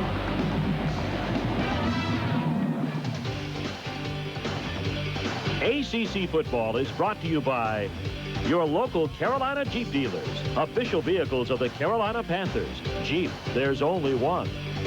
By Advance Auto Parts, the best part is our people. By Don Pablo's, the real enchilada. And by Citgo. Your neighborhood Citgo is proud to support today's athletes. Citgo, we know you. The undefeated Maryland Terrapins ranked 12th in the country and looking every bit like it today. Over the Duke Blue Devils, 42-10. We are at halftime, and You know, this is a big game coming in the middle of a couple of big games. They won against Georgia Tech, now playing Duke, then Florida State. Many thought, well, maybe they'd have a little letdown in this game. That absolutely was not the case. Maryland came out on fire from the beginning, and I thought they were on fire, particularly up front. The offensive line was manhandling the Duke defense. The option was working very well. The running game, there was no need to pass. 2 rushing touchdowns made it early, 14-0. And then that Maryland defense did what they have done all season long, and that's get turnovers. They got 3 of them in the first half, and they all resulted in some points. 21-0 after the first pass interception. And give Sean Hill some credit. As one coach said, you are playing your best game of the year today, and patted him on the shoulder. And let's take a look now at one of those plays that resulted in 6 of those 42 points. Number 14, Sean Hill, the senior, looking awfully strong on play action here to his tight end, Joe Dugan. And that's one of the touchdowns that has resulted in 42 points. Now, our stat, look at rushing yards, would you? Maryland, and that's not all Bruce Perry. That's a lot of different people, including Sean Hill, who's gained a lot of ground on the option, 209 to 62. And that partially accounts for the big discrepancy in the score, 42-10, Maryland out on top. Well, let's check some of the stats as we shape up now in the season. It's time now for Don Pablo's Best of the ACC, presented by Don Pablo's The Real Enchilada. Chris Douglas of Duke had 74 yards and a touchdown last week against Wake Forest. He's among the rushing leaders. Bruce Perry on top, averaging 145 yards a game. Terrence Williams, number 2 in that category. Phillip Rivers of NC State leads the league in passing yardage. He threw for 310 yards and 4 touchdowns last week against Clemson. Woody Dantzler, number 2. George Godsey of Georgia Tech is 3rd there. One of the great defensive players in the league this year plays for Maryland. He's E.J. Henderson, tied his career high with 18 tackles last week in the Terps' win over Georgia Tech. LeVar Fisher leads that category. Ryan Fowler of Duke is number 2. John Leake is 3rd. 42-10, folks. Homecoming today here in College Park. A huge crowd out, and they have loved every minute of this game so far. We're at halftime. More halftime activities on the way from College Park, with the Terrapins comfortably out in front. BB&T proudly presents the ACC Community Service Award, an acknowledgement of ACC football players' accomplishments off the field in supporting and strengthening our communities. Today's honoree is senior center Melvin Fowler from the University of Maryland. Melvin's an active speaker to various kids groups in the College Park area, emphasizing the importance of staying in school and out of trouble. He's also a regular visitor to the cancer ward at Children's Hospital in Washington. BB&T, with our tradition of working hard to support and strengthen the communities where we do business, is proud to honor Melvin Fowler for his efforts in building stronger communities and enriching the lives of those around him. 6 touchdowns for Maryland in the first half. Last time they had a half like this, we said it was 1984, that great comeback game against Miami. Frank Reich, the quarterback there, and Sean Hill, who wears that same number 14, has done a whale of a job here in the first half, 42-10. For more on this game, I hope you'll join us for ACC Live on Monday night. Jamie Dukes and I will wrap up all of these weekend's games, including the big game down in Death Valley, which is Clemson in North Carolina. That'll be our hot ticket on Monday night, and we'll look ahead to the game next week, which will be Maryland and Florida State. JD will have his keys to the game, and we'll have a big preview on it. That's Monday night at 6:30 on ACC Live, on Sunshine Network, and Fox Sports Net South, 7 o'clock on Comcast Sports Net. Check your local listings. Now let's check out some of those scores today. Time for our halftime scoreboard. And speaking of Carolina, Clemson, how about that? 35-3. We knew about the Tar Heel defense. Well, the offense is having some day. Kentucky and Georgia having a whale of a game, tied at 22. That's in the 3rd quarter. Auburn over Louisiana Tech 7-3. Ole Miss out in front of Middle Tennessee State 10-zip. That's in the 1st quarter. And that is our halftime scoreboard. And the big scoreboard here reads 42-10. Homecoming crowd is happy. We'll be back, but first a word from your local ACC station.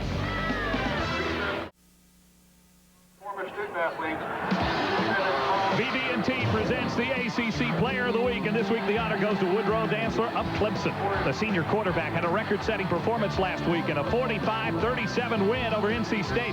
Dantzler accounted for 517 yards of total offense for the Tigers. He was nearly perfect through the air, going 23 for 27 for 333 yards and 4 touchdowns.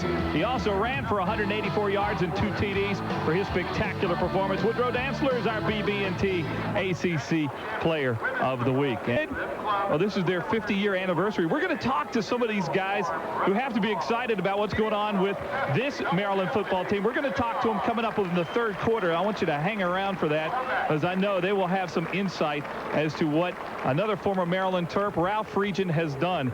Time now to go back to our game announcers, Steve Martin and Doc Walker. And guys, we have talked every week about the things that Ralph Friedgen has done to impress us. But I'm most impressed today the way he had this team prepared and intense and absolutely no letdown, performing at a high level in this game against Duke. Well, Mike, he told us yesterday that he had a very intense week of practice. There was no doubt he didn't. This was a saddle game, really, behind Georgia Tech and ahead of Florida State, and really it was a key game for them to win, to keep up there at 7-0, and it looks like they've done a good job of getting in that direction. Well, you never know how these young kids will handle success. I mean, they could have been intoxicated by it. All of the alums coming around, patting them on the back, saying how great you are, and then there's Duke on your schedule. But he was able to get these kids focused, and thus far, they've been nearly perfect on offense. Well, let's take a look at what they did on offense, and they got it done early. The first time that they had the football this afternoon, Shaun Hill got it going. Well, Shaun Hill is a guy who's taking on responsibility. As evident here, watch him run the option. I mean, this kid doesn't look like he's real agile, but he is. He's a gamer. As the game gets going, he gets it unleashed. Here, Perry, again, showing you a great 12-yard run. Not a lot. At this point, to run 14 zips into big dog. I like this kid. He is so bulky. Gets you in the end zone wearing number 5. I always ask him, what's the deal with number 5? I'm ready to figure that one out yet. James Lynch with the touchdown to make it 21-0. Then Duke comes back on a long drive. And a little play action pass here. Brzezinski gets in the end zone. That was set up by the fact that they were able to run the football early on. That made it 21-7. Then the Terrapins come back. Fake Riley comes out again. Another tight end. Dugan with the nice catch. That puts it up to 28-7. And then they go airborne. This time, Riles hits it again for the Maryland Terrapins. And the score is getting out of control. Again, quarterback sneak right over Fowler Jr. And the Terrapins are smoking. All-time halftime stats, or all-tell halftime stats go this way. Maryland in rushing yardage, 209 yards. In passing yardage, 229. This is a team that averages, Doc, 390 yards total offense a game, and they've already got 438 at the half. You know, it's been a picture-perfect operation for them. Duke has got to come out and tackle a lot better in the second half. When we come back, we'll be ready for the second half kickoff. Maryland 42, Duke 10 at intermission.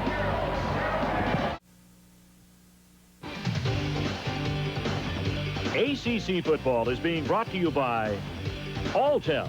Alltel Total Freedom plans give you nationwide calling with no roaming or long-distance charges. By Ice House. You've got a style all your own. Ice House style. Enjoy. By BB&T. BB&T, you can tell we want your business. By Citgo. Your neighborhood Citgo is proud to support today's athletes. Citgo, we know you. By Choice Hotels International, the power of being there. Go. By Geico Direct, the sensible alternative. And by Chevy, the cars you can depend on, the cars that last. We'll be there. Beautiful sunny day in College Park, and this homecoming crowd's happy what they've seen so far as the Maryland Terrapins have run up 42 points here in the first half. Citgo presents ACC football at the break, 42-10. Maryland scored the first 7 times they got the football. There's Shaun Hill. What a day he's had already. He's already gained 117 more yards in total offense than Duke has as a team totally today. He's rushed for 99 yards on the ground. He's only misfired on 3 passes. One of those an interception. 19 of 22 and 229 yards and 1 touchdown. And, of course, 2 rushing touchdowns this afternoon. Shaun Hill was pretty hard on himself after last week's showing at Georgia Tech. But I'd have to say that Ralph Friedgen's been pretty happy with his efficiency this afternoon. There's so many things to be impressed by. I'll take durability. Yep. That's number 1. I mean, this kid does not, he gets up after every hit. He's 6'5", he's 221 on 8 possessions. Maryland 6 touchdowns, a missed field goal, and a turnover. That missed field goal was a 51-yarder. And Parson will be driven some 8 yards deep in the end zone. And Sean Hill will bring the Terrapins back out to the 20-yard line. So Hill coming out for more, and that's what happened. The first 6 possessions they scored, and it didn't matter where they were as far as field position is concerned. A couple of long marches of 80+. Then the only interception of the day by Sean Hill, picked up by Kenneth Stanford, and then the missed field goal from 51 yards out. That's what it's looked like. A very efficient day for the Terrapins. 1st and 10 from their own 20. Perry is the tailback. Chad Killian at fullback. Here's Perry. And he is tackled down there by Jim Shar, and it's a gain of about 4. And let's go to the sidelines of Mike Hogwood. Yeah, I had a chance to talk to Carl Franks just a moment ago, and he said the goal of the defense is to make this team punt. They haven't done it all day. He wants to do that. He said the team has showed great character in the locker room. There's no quit left in Duke. Remember last week against Wake Forest, they come out and scored 35 points in the second half. He reminded them of that at halftime. Down only 32 here. Here's Hill to the flats to Perry. And Fowler and Terrell Smith will run him out of bounds, but it looks like he'll have the first down at the 30-yard line. You mentioned punt. That'd be great. I'd also like to see them tackle better. And that's the one thing they worked on all week long. The emphasis this week at Duke was in tackling, and they just didn't get it done in the first half. They've had several shots on the scoring plays in particular. Hill was in the grasp once. Perry was in the grasp once. Wally was held up once, but they all eventually scored. 1st and 10 from the 30-yard line. Play action. Hill, big rush is on. Hit as he threw it, nearly intercepted. And that was the opportunity. And Jim Shar is the guy who got the hit. And Shar's an interesting story because he's a 24-year-old freshman. 53, Jim Shar, an inside linebacker. Snaps were supposed to be limited today. You watch it, 53. Now that was that lookout block by Perry.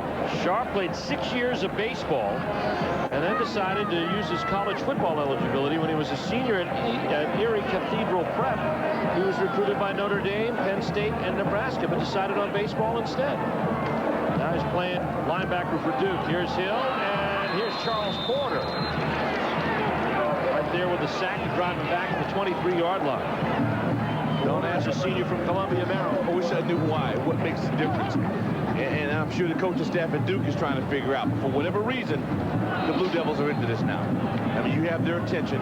They're not hung up on the scoreboard, but they are competing. And they're facing 3rd and long yardage. And if they don't get it here, they may be forced to punt for the first time this afternoon. Hill back to throw. Blitz is on. Pass complete to Perry. Here's Perry. First down yardage and more, and takes the ball out past midfield. What a call. Oh, man. The crowd is yelling Bruce. 27 yards on the hookup. Charlie Taft, I mean, that's just an outstanding call. Then you have to execute. It's not easy to do. And this team has shown that they can be a good screen team. And Tech was, and wherever Ralph has been. It's the key to it is get the big fellas up and out of the way, so your back can have some room. And you got help downfield blocking. Parsons, good effort.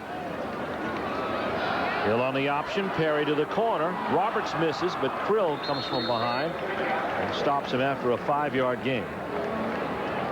There's Bruce Perry. Perry is subordinate to Sean Hill in rushing yardage this afternoon. He had 45 yards at the half. I'm still not convinced that Perry doesn't have an ankle or foot, something. Yeah. That he is nicked up a bit. And Ralph seems to be very insistent on 2 series per back. We'll see Perry for 2 series, and then we'll see Mark Riley. Here's the option. Pitch to Perry on the corner with a nice block. And Perry gets down to the 30-yard line. And the true freshman wide receiver, Rich Parson, did a great job on the corner. Yeah, Rich is a player. Return man, will block for you, can catch it. I mean, he is a complete player. For a young guy, I mean, that's saying volume. And you see you ride the fullback. You know the fake works, and people start bringing that guy down. And I like the way at the end Perry lowered his shoulder. He didn't take the blow, he delivered the blow. There's Perry today. Pretty good total offense today at 129. Handoff now goes to Chad Killian. This is the fullback's first carry of the day. And he gets 4 yards down to the 25-yard line. Chad has been limited in his carries. Has been an outstanding blocking machine, as James Lynch is shown to be for Maryland. It's 256. Lynch is 261, so they got a load at fullback. Yeah, you can't be a little guy in their backfield. Second Not a fullback. 6. Hill to throw, a wobbler, and it is caught by Gary, complete for the first down at the Duke 17-yard line. And another business-like drive for Sean Hill and company. And a drive that shouldn't have been, because Ronnie Hamilton had a shot at a real interception. Didn't make the play. That ball was tipped. That was tipped at the line of scrimmage. And you watch the route. Ball reaction, very well done. Kept that foot into, very well done. 8-yard gain down to the 17. Jafar Williams in motion, but this is Mark Riley. And Riley surges ahead down to the 10-yard line. So it's a nice gain of about 6 as we look at scores from around the ACC and elsewhere around the country. And look at this. There's a shot out of Death Valley. You held Woody Dantzler and company to only 3 points through 3 quarters at homecoming. And look at this one, a shock at Athens between the hedges. Kentucky by 7. Auburn trying to come back and do another great win after their win over Florida. Of course, the big game last night, Boise State taking Fresno State from the unbeaten ranks. Here's a handoff, Perry. Good phalanx of blockers in front for breaking it up. There's going to be number 48 for Duke, and that is Philip Alexander. Boy, Bruce, he had a convoy. He kind of got away from it at the end. Got 3rd down and 2 coming. Maryland pushing for another score here. There's the pitch to Perry. Flag on the play. Perry leaps into the end zone for the touchdown, but let's see what the flag is back at the 10-yard line. This may be coming back.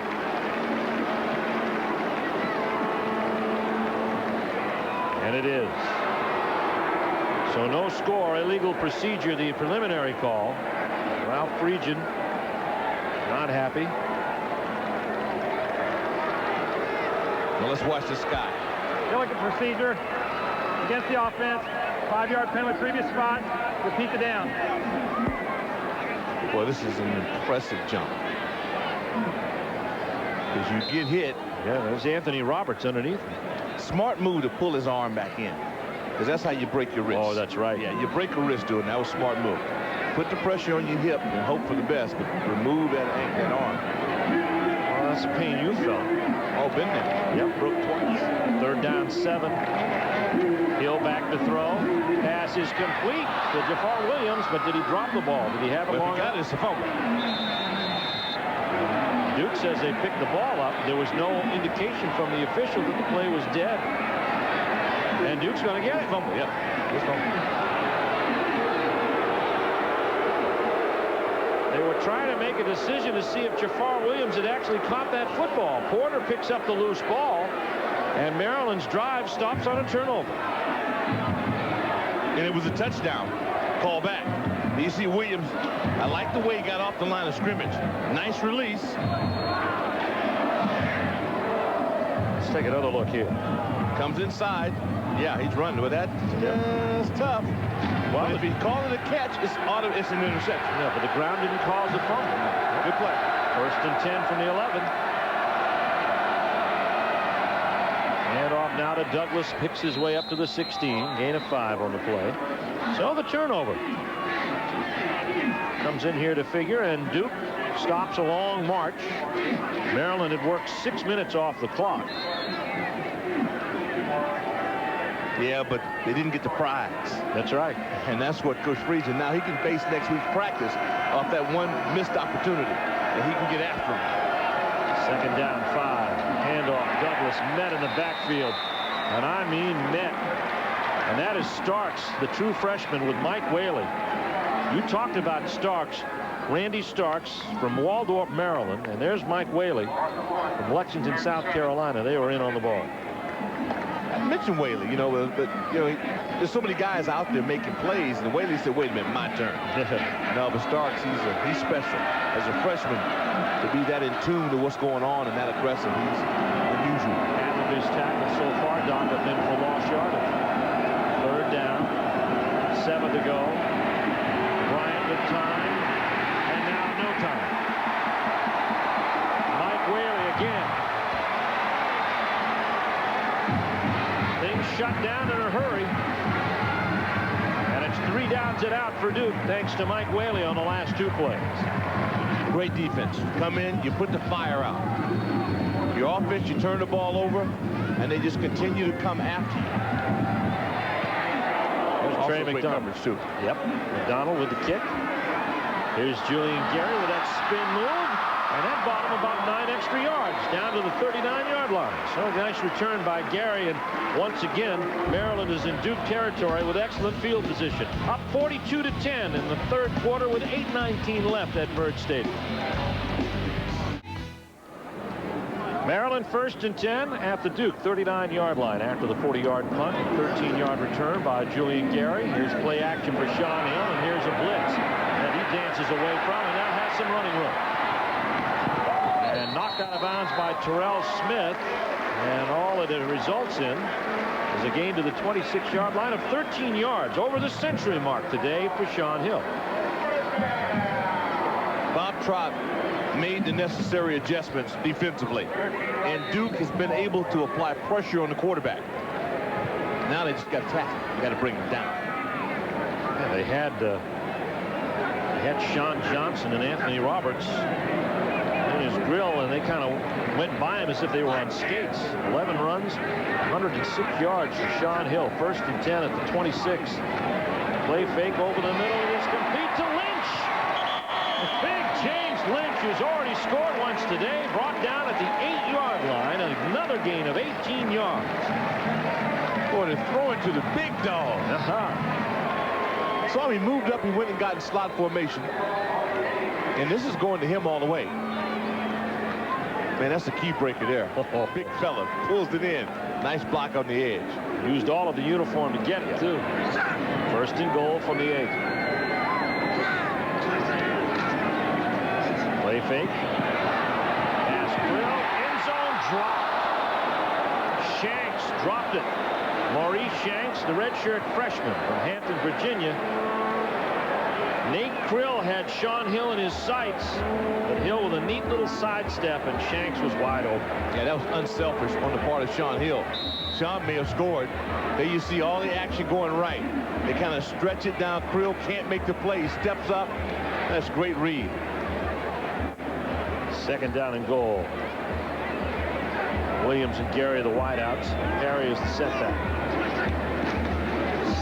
Option Hill, pitch to Perry. And he skids out of bounds. It's going to be marked out at the 6, a gain of 2.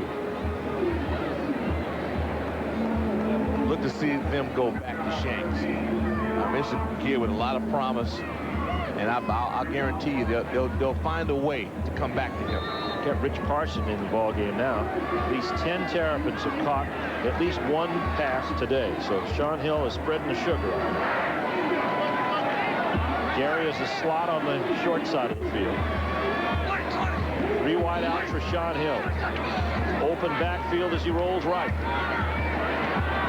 Sets, fires, no. Intended for Jafar Williams. And Jamian Small made a great play, the middle linebacker. And that brings the kick unit on. It takes so long for a play like that, Steve, to develop. And you make a good point. When you watch defensively, you got to keep so many people, so many guys in your sights. Keep them in front of you. It is very difficult. But it also shortens the real estate. Here comes Novak, and this kick will be 23 yards out of the hold of Brooks Bernard. That's all Brooks has done today. The best punter in the ACC has been sidelined by the efficiency of the Maryland offense. Novak's kick is good from 23 yards out, and Maryland pushes ahead 45-10 over the Duke Blue Devils here at Byrd Stadium in College Park.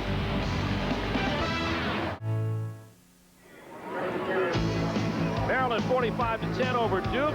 Yet the call is back, and this year is your chance to win every weekend with Ice House. Saturday during the game, a few lucky consumers will get a winning phone call, and one of those winners will get to see their favorite team play all season long. It could be you. To see participating Ice House displays or visit icehouse.com to register your phone number. Ice House, official beer of the JP Sports broadcast, would like to congratulate Margaret Kemper from Tallahassee, Florida. Last week's Get the Call prize winners. No purchase necessary. Open to U.S. residents 21 or older. See displays for official rules. Sweepstakes ends November 20th, 2001. Your mileage may vary. Not available in Ontario. The kick by Maryland. Very well done. They had a few extra. Oh! Wow, look out. Stanford will pick it up and head to the sidelines to make sure that football is safe. That's the second time that's happened to Chris Douglas. Let's go down to the sidelines. Mike Hogwood with some special Maryland alumni. Well, Steve, you know this team's undefeated. Well, there was a team that went the whole season undefeated. They won the Sugar Bowl in 1950 and have a couple of the stars with their first. Jack Scarbutt, the quarterback. How about this current team out on the field, Jack? Well, Mike, they look awfully good. They bought into Ralph's system, and they're just playing their hearts out at every position. They sure are, and right now, Duke with a first down on offense. And that Duke defense still playing well, and the guy beside you was a linebacker. Our producer, Scott Snyder, was telling me that you could really hit some people, and I guess all those who saw you play really know how strong you were. Dave Cianelli, you were a hitter, man. Well, that's what a linebacker does, but everybody in our defensive team, 51, were hitters, believe me. And this team here reminds me a lot of our team in the 50s. What about this team here? I know you're proud of all the guys back today. Is there a new spirit that you're feeling for Maryland football, Jack? I certainly think so. I've been one of these people that's been around since 50. I've really never left the program, although some of the years we kind of scratched our head and said wait till next year, but not anymore. Dave, is there anything that reminds you of that team in 1950? Yeah, well, particularly I was on defense, and they have a great defense there. This man, Friedgen, has turned this club around in defense. It's just marvelous what he's done. These guys have scored, what, a couple of times in defense and intercepted passes, and it's a different ball club. Your team did that. That's how you won the Sugar Bowl. That's correct. Correct. What does it do to you, being in here since 50, to see all these people here and to see this excitement, Jack? I tell you, it's terrific. This is the first time I can remember in 20 years that the wave has gone around 8 times. You were counting, okay. Hey, Steve, I want to tell you, there's enthusiasm from all the alumni here. Jack Scarbutt and Dave Cianelli. I know you're enjoying this game, and I know you're really enjoying that reunion from one of the great teams of all time. And certainly, I think, until this year, maybe the greatest team in Maryland history. Steve? Thank you very much, Mike. The ACC.com, your first stop for ACC info, including live stat updates from all conference games, football press conference audio, and links to all 9 schools. The ACC.com. It's your front row seat for ACC sports on the web. That 1951 team did something I don't think you can get away with accomplishing, beating the #1 team in the country, the national champion, who was proclaimed before the Bulls.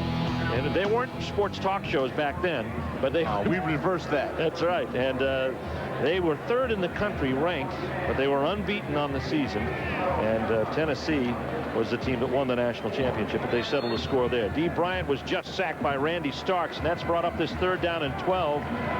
He was smart to go with that fall. That was ugly. Yeah, that could have been very painful. Maryland will send an outside backer. Pass is complete to the tight end, Mike Hart. He drops the football, picks it back up, and right up on the drop, Doc gained himself a yard in the process. It won't be good enough for the first down. Tight ends don't drop passes. He missed the pass. That was almost a lateral of sort to himself. It was an innovative play to try to pick up more yardage. How dare you say he dropped the ball? Now watch this. That's heads-up play. This kid figured, hey, I can do better with that. I can try to get the first down. Here's a beautiful punt by Trey McDonald. And it'll be fielded by Rich Parson, and he'll be brought down at the 33-yard line. So, change of possession here will put Maryland back on the football field offensively, up 45-10. We'll return after these messages from your local ACC station. What's going on now? First and 10 for the Maryland Terrapins, and welcome to Citgo's presentation of ACC football. We're in the third quarter at College Park. Maryland's leading 45-10, and their team offensively is back out there on the field under the tutelage of Sean Hill. And the quarterback quickly passes out to Mark Riley, and he gets some running room. And Riley's out to midfield where he's got the first down. A 14-yard gain. Jeff Dugan, side by side, big tight end, trying to help make an opening. We've seen a lot of Mark Riley in this game, and this is a good screen team. As you watch the big fellas out in front, there's Fowler. He gets to cut block. There you see 82. Tight end Dugan trying to protect his guy. Dugan stationed on the right side of the formation this time. Hand off to Mark Riley, and he's hit in the backfield. And hit there by Harris. Micah Harris, a true freshman out of Poland, Ohio, who has an interception this year already and 12 tackles, 1 for loss coming into this one, and that's his second 1 for loss. And that's what they need, what Micah just showed you. Get on the opposite side of the line of scrimmage and create havoc. Second down. Second down and 10, and now Duke is offside. Sean Johnson went ahead of the count. The only question here is, was he drawn or did he go of his own volition? Here's Bob Trott, the defensive coordinator for the Duke Blue Devils. It's been kind of tough to rein in.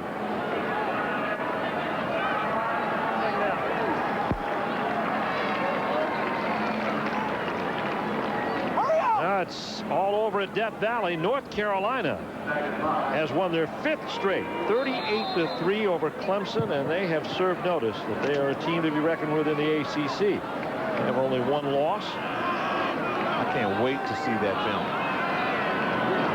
Second down. On the option, the pitch comes to Perry. Perry is driven out of bounds by Alexander, but he's got another Maryland first down at the 39-yard line. Let's see what the impact of that North Carolina win has on the ACC standings. That elevates them to right behind Maryland at 4-1. And of course, more importantly for Clemson, now they fall into that category of 4 teams that has 2 losses. And Virginia plays tonight along with Florida State. So to try to emerge from that middle ground, you have to either stay the damage at 2.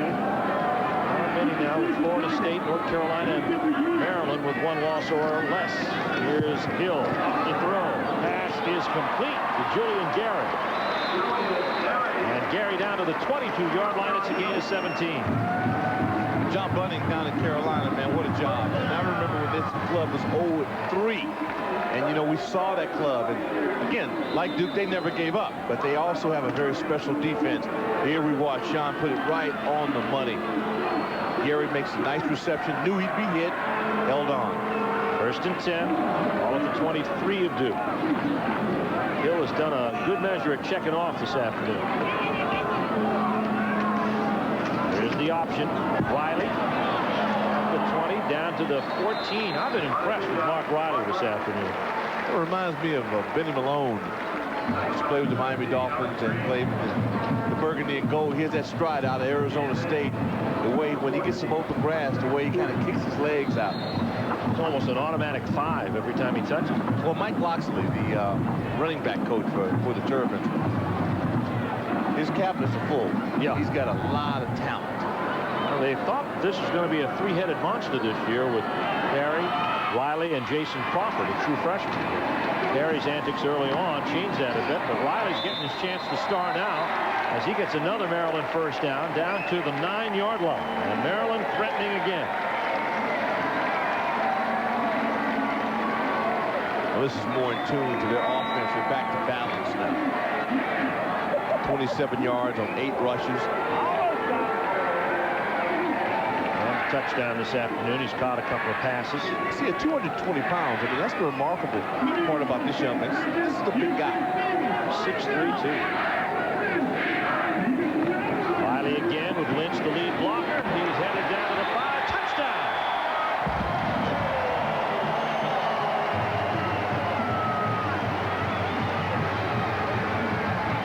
Courtesy of C.J. Brooks, Todd White. Look at Fowler on that side. You mentioned the big dog, James Lynch. Maryland gets all kinds of red shirts at the point of attack, and Riley dives in. I love power football. Now you see the red shirt. See Fowler, real nice cut block. He takes care of the backside, the big dog, the crushing block at the point of attack. Novak with yet another point after touchdown, and the Maryland Terrapins putting their highest point total of the season on the board, 52 points on a 7-play march. And the Maryland Terrapins lead it 52-10 here in the third, as they're having a successful homecoming thus far this afternoon. Well, a couple of miscues following half, so this is the first time they were able to take it the distance. ACC fans, do your holiday shopping at Disney World while attending the new Tangerine Bowl. It's back in Orlando. This bowl game matches an ACC team against one from the Big East Conference on Thursday evening, December 20th. Make your plans now to attend for a magical holiday weekend in Orlando. The Tangerine Bowl, December 20th, the ACC and the Big East. Sounds like fun. If you look back at those standings in the ACC, you've got a lot of candidates for postseason. Of course, Maryland is the only team that's officially qualified. They've got 6 wins and on the verge of 7. But others are trying to get there. And North Carolina now, with their 5th win of the season, they're 5-3. That's the other thing, Doc. It's October 20th. North Carolina has only 3 games left. Well, they started awful early, and they didn't start in good fashion. But it shows you what you can do if you just hang in there. That's right. And they had to buy into Coach Bunning and his staff. And John's such a passionate man, and the kids responded to it defensively. They've always been tough. 7-play march, 65 yards. Riley from 9 yards out, his 2nd run of the day. And it only took Maryland 2 minutes and 59 seconds to do it. Silikovic has been active today, kicking off. Chris Douglas picks it up at the 1. And Douglas runs right in to the formation there. Jamal Cochran is in there for the tackle.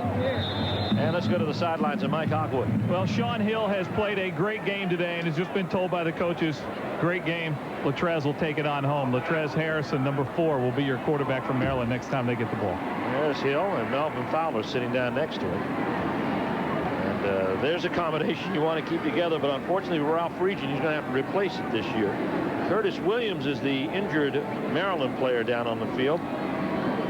And Curtis being attended to, recovered a fumble. Sandy Worth is the team trainer. She's down there attending to Curtis Williams, and now he's going to get back up. Let's look back at those standings a bit, not only to look at who's threatening the top, but you got to look at some potential postseason candidates. Maryland obviously is viable. North Carolina is a viable team. Florida State, they invented viability for postseason. Clemson, even with the loss today, they're 4-2. Got a good part of their schedule ahead of them. Virginia gets an opportunity with a big game with Florida State tonight. You know Georgia Tech's going to be sniffing around postseason, and so is NC State and maybe Wake Forest. That'll be something. 8 of the 9 teams win. Dee Bryant back to throw, complete to Chris Douglas. And Douglas chased to the sidelines there by Hensley and Thomas. 3-3. You still have so much to look forward to. I mean, every game, every week now, this thing's going to start changing. Oh, it is. Fluctuate. It is. How about the Cavaliers hosting the Seminoles? It's a big game tonight. Huge game. Matt Schaub gets his 3rd straight start. They've got Billy McMullen, who catches everything in the same county. 2nd down and 4. Here's Douglas again, but no room here. Hensley meets him again, along with Swift. We're going to have a lot of new names out here in this game for the Maryland Terrapins. Well, if you're Duke, you hope there are a lot of new names. You want to see the same up with these other guys. You've seen enough. Yeah. Seen enough of E.J. Henderson. Yeah. There's Dave Salazzo, one of the defensive coaches for the Maryland Terrapins. He's the D-line coach, and they have acquitted themselves very nicely. Charles Hill is still out there, and Duran Roundtree as well. But you've got a new crew of linebackers, although Leon Joe and Aaron Thompson are still in. Here's Sharp in motion. Handoff goes to Douglas, and Douglas goes for the 1st down. He's going to be very close to it. Rod Little's in there for the tackle. And we we haven't had a Maryland punt, nor have we had a measurement today. Everything's been pretty definite. Well, we've had our games where we've had far too many penalties. We haven't had no. Yeah. But today, last week, 30 penalties in an NC State Clemson game was just unbelievable. A game that had a lot of scoring to it, but had a hard time gaining any type of rhythm. 1st and 10.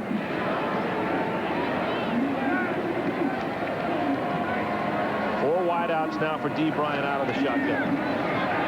Pass downfield, picked off. Randall Jones. Chris Douglas drives him out of bounds along with Drew Stroni, but Randall Jones picks off his 3rd pass of the season. You show me an effective defense, and I will show you some heads-up safety play. And Maryland has it in both free and strong safety. And this kid Jones, I mean, he's played quarterback. I mean, he can do it all.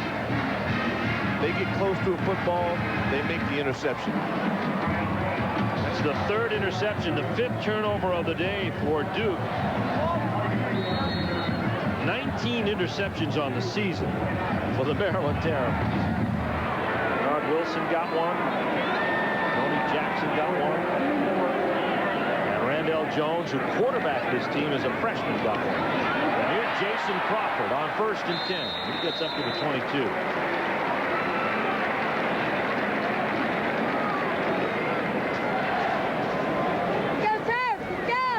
The alumni taking part in the cheerleading this afternoon. Actually, 4 interceptions. 18 on the year. 5 turnovers. 2nd down coming in about 3. Latrez Harrison is your new quarterback.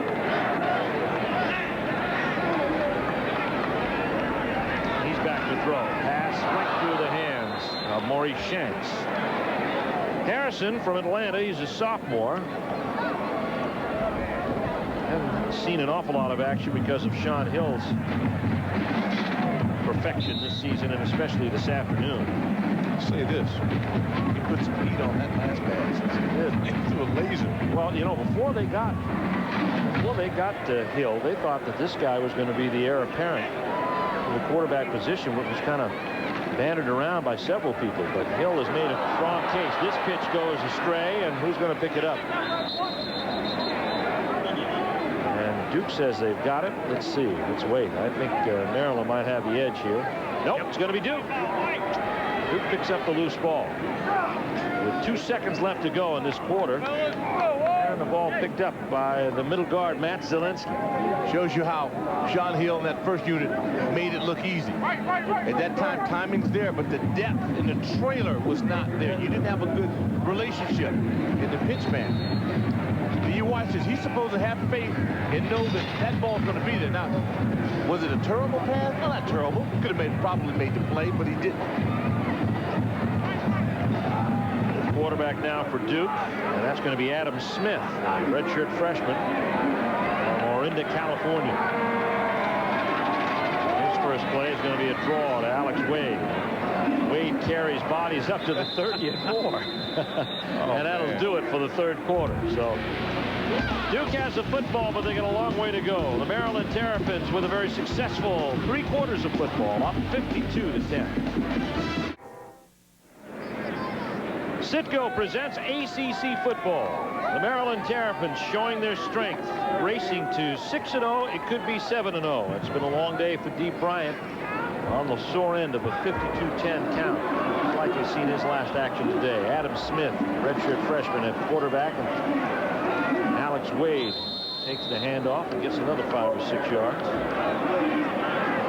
Let's take a look at our stats through 3 quarters, presented by Choice Hotels International, and 611 total yards of offense. 288 yards, that's more than Duke has all told. Maryland very efficient, scoring on their first 6 possessions of the afternoon, and they've never looked back since. 2nd down and 5.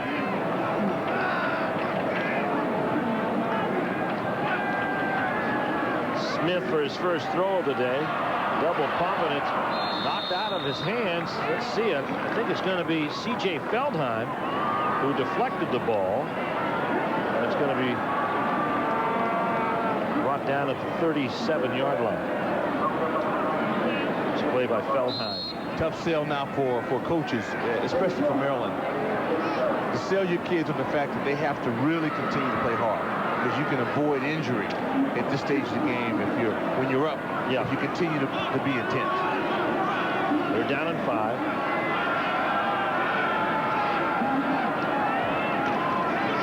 Little twist game by Maryland inside, and Duke takes advantage of it, and here's Alex Wade. I'll tell you what, he's not looking at the score. He's sitting there picking up yardage and justifying getting a look as far as being a valid option in that Duke offense. Alex is a player. He was a player from kickoff on. I mean, he didn't just come on. He started hot. And that offensive line, I mean, I'm proud of the effort. You just they don't register quit. Now, they've made some mistakes, but they still bounce out of the huddle. They get down and they go after you. It's a 22-yard gain. First and 10, Duke at the Maryland 40-yard line. It's not like they haven't been here at all. They've got too many points to offset, and here is Feldheim again with a nice grapple of Adam Smith, and he brings him down for actually a loss in the play of 3. Feldheim. This is on the quarterback. Your offensive line, get rid of the ball and avoid the sack. They did not. And C.J. Feldheim, the sophomore from Parkton, Maryland. There's only one senior in that front 4, that regular front 4. That's Charles Hill. He's out of the ball game now. Feldheim in there, and part of a 3-man front that includes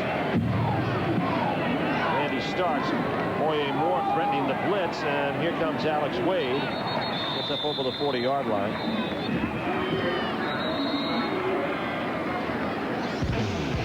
Maryland defense today has been strong. Jackson, first interception of the day. And of course the blitz, Charles Hill leading that charge with Rod Littles. Nice pick off by Randall Jones. The Maryland defense, look at the comparison with the difference last year to this year. 119 yards. Yeah, this is coming into today. Yeah, today they've done even better. Penalty marched off against Maryland, by the way. Rush defense. Yeah. I mean, that's the difference. Gives them a real shot. They'll get a challenge next week with Florida State. First and 10, Duke at the Maryland 25, make it the 24-yard line. Adam Smith out of the shotgun. Has some time. The pass is complete for Chris Douglas down to the 21-yard line. It's a gain of 4. But when you practice at a fast tempo and you play 4 quarters, no matter who you're playing against, when Florida State rolls into your schedule, you don't have to get all psyched out and say, okay, now what are we going to change? You don't change anything. You just can, because you created habit. And that's what we've heard Ralph Friedgen say. We practice quick. We don't mess around. We get as many plays as we can in practice. Keeps their attention and does exactly what you said. Second down and 7.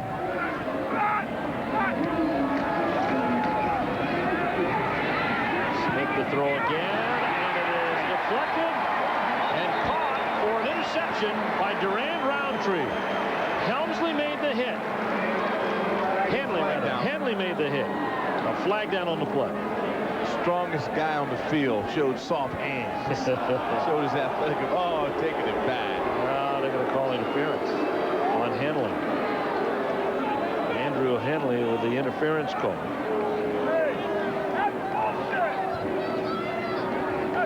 Pass interference against the defense. That's a spot foul. Automatic first down. You know, Roundtree spots for me when I do the heavy lifting. See if we can pick the. Oh, was there contact? Yeah, a little contact from behind on that. It's close. Little contact. Tries to drag. Oh, of course. Oh, boy. He's a linebacker. You can't expect him to be sane. So it's first down for Duke instead of being Maryland's ball. It's Duke football inside the 20. Here's Chris Douglas. And Douglas gets a little running room inside the 10-yard line. And very close to another Duke first down. 1:38 left to play. You watch Chris, and you've seen Alex Wade. You know, the ingredients are here. Dee Bryant, Dee has been banged up, but when you know healthy, a little more speed on the edge, maybe one guy that can really stretch for Duke. But Duke has found out, like others have before them, that if you turn the football over to Maryland, you don't have a chance. And they've done it 5 times today. Here's Douglas. He's inside the 5. Duke pushes for a morale score here at the 11:08 mark. And Duke, of course, came in here with an 18-game losing streak, longest in Division I, and they don't talk about it much. We haven't dwelt on it too much, but it's there. You have to face it. You're looking at number 19 in about 10 minutes. They're trying to get something done for the remainder of the season beyond here because they feel it's not going to last forever. Hand off. Douglas, touchdown Duke. So the Blue Devils score. But they earned that one. Yeah, they did. That was not a gimme. Helped out by the penalty, too, that wiped out what could have been the 5th or actually 6th turnover of the day. Beautiful day for football. Why would you want to leave? The hometown in a homecoming matchup. And the fans, by and large, have hung on for this one. This is Garber for the point after, with 10:42 left to go. But Chris Douglas scores for the first time this afternoon. Douglas going from 8 yards out for the touchdown. 52-17 Terror. Well, the 12th ranked Maryland Terrapins have flexed their muscles this afternoon, and with a little over 10 to play, they have a big lead on the Duke Blue Devils, 52-17. There's Melvin Fowler, the center, and he is an amazing story. We'll get back to him after the kickoff, though. Settle this team down, really.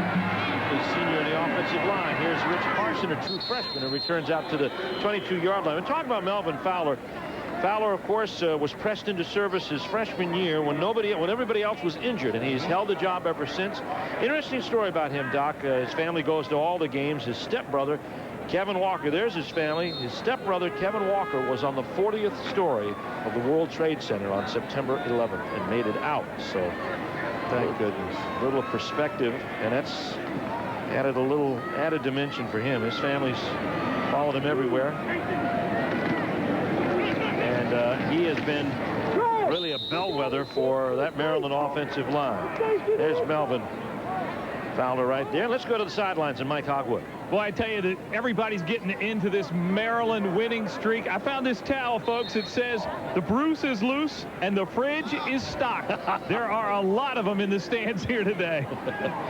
We saw some 7-0 banners as the Turf Alley walk took place today. This is the Trez Harrison trying to get some reps at quarterback. And he'll call his own number and make some yards.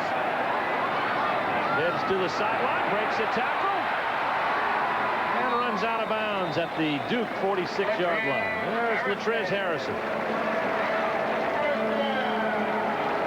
Very, very talented young man. Showing some patience. You know he wants to play, and that's why you have some competition at the spot. Hill is taking over, but this kid is capable. 29 yards on this. They didn't draw this up that way. No. Even as good as Ralph Friedgen is, he didn't draw that one up that way. 1st and 10 Maryland at the Duke 45. Roberts in motion for Harrison. The pitch to Jason Crawford. Well, that was a little dangerous. And he gets to about the 44-yard line. Crawford is a true freshman from Forestville, Maryland. Of course, the win today would tie Ralph Friedgen with Fred Goldsmith for the best start by a first-year coach in ACC history. And it would surpass the record set by Curly Bird, who won his first 6 games as a head coach. They named a stadium after him. What are they going to do for Ralph? My goodness. Whatever it is, it'll be volume. It'll be big. Play action, Latrez Harrison.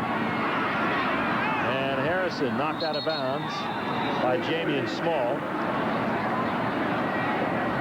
And you know, there's the file on Ralph Friedgen, first Maryland alum to served as head football coach since Bob Ward did it, and he was Georgia Tech defensive offensive coordinator for 9 of the last 14 years. He also was on hand when Maryland won their last 3 ACC championships, last coming in 1985. And he's back, and he's got people talking about Maryland football again.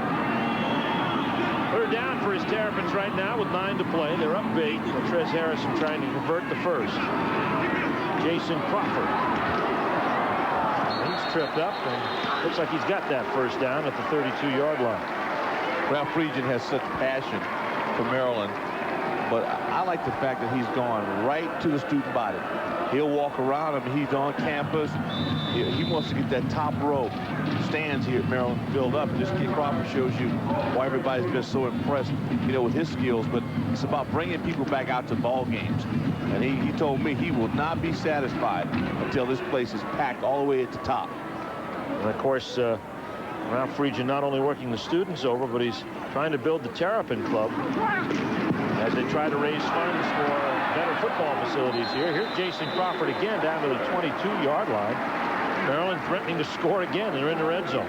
Well, if you look across the ACC, there's cranes at every stadium. I mean, people are really putting a lot of money into the football program, and Ralph doesn't want to get caught, you know, stagnant. They want to be right on the cutting edge, because like it or not, 17-year-old kids want to see glitter. That's right. And he's got some great things planned. He talked to me yesterday about they have a $5 million fund drive to improve the Gossett football team house. And that was built not too long ago, and the last improvement here at Byrd Stadium.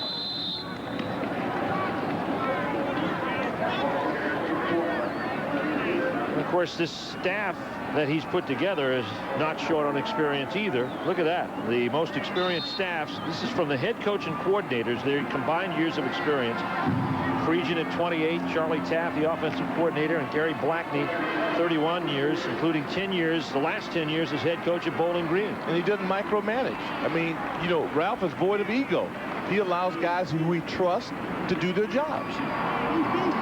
It was, in fact, George O'Leary who recommended Gary Blackney for the staff. Here's the pass. It is complete. And this is Roberts. Ike Roberts, wide receiver. You mentioned George O'Leary. He deserves a lot of credit as well, and Ralph has always been mindful of that, because he allowed Ralph to run his system and to run his side of the ball. And Ralph has in return allowed Charlie Taft to do that. Ralph has the overall program well on the check, but he allows his coaches to coach, and as a result, the players respect those guys. Third down coming. Maryland here with a big lead and trying to build on it and trying to develop some depth. There's Jason Crawford, but he's hit by Nate Krill. Let's go to the sidelines as Mike Hogwood goes to the very top of the administration ladder here in Maryland. Yeah, you're right. This is Maryland's president, Dr. Dan Mote, and well, I know you've got to be excited about this football team. Yeah, you certainly do have to. If you can't be excited about this football team, you've got some kind of problem. A chancellor told me once that athletics is the front porch to any institution of higher learning. And what basketball and football has done has brought a lot of attention to this school, this university. Well, I think it's certainly true that athletic programs bring a lot of visibility to the university. There are very few things we have that bring tens of thousands of people to the campus, and it brings essentially attention to millions of people to what's going on at the campus. And I think it gives us a very big opportunity to open ourselves up for a lot of programs, academic and other kinds of programs, to people that are friends of ours. And the Terps just made a first down on 4th and 4. Are you a big fan? And I know the entire student body, the faculty, the whole school is getting the fever with this football team. Well, of course, I'm a big fan. I like all sports. I like, women's lacrosse and men's basketball, women's basketball, football. And I come to all the games I can come to, and I'm just thrilled with what we're doing here, actually. All right, let's go back to Steve Martin.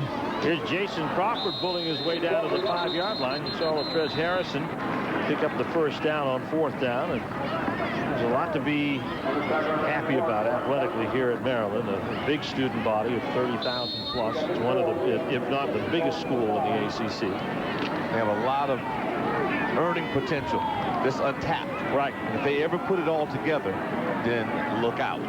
Second down and goal.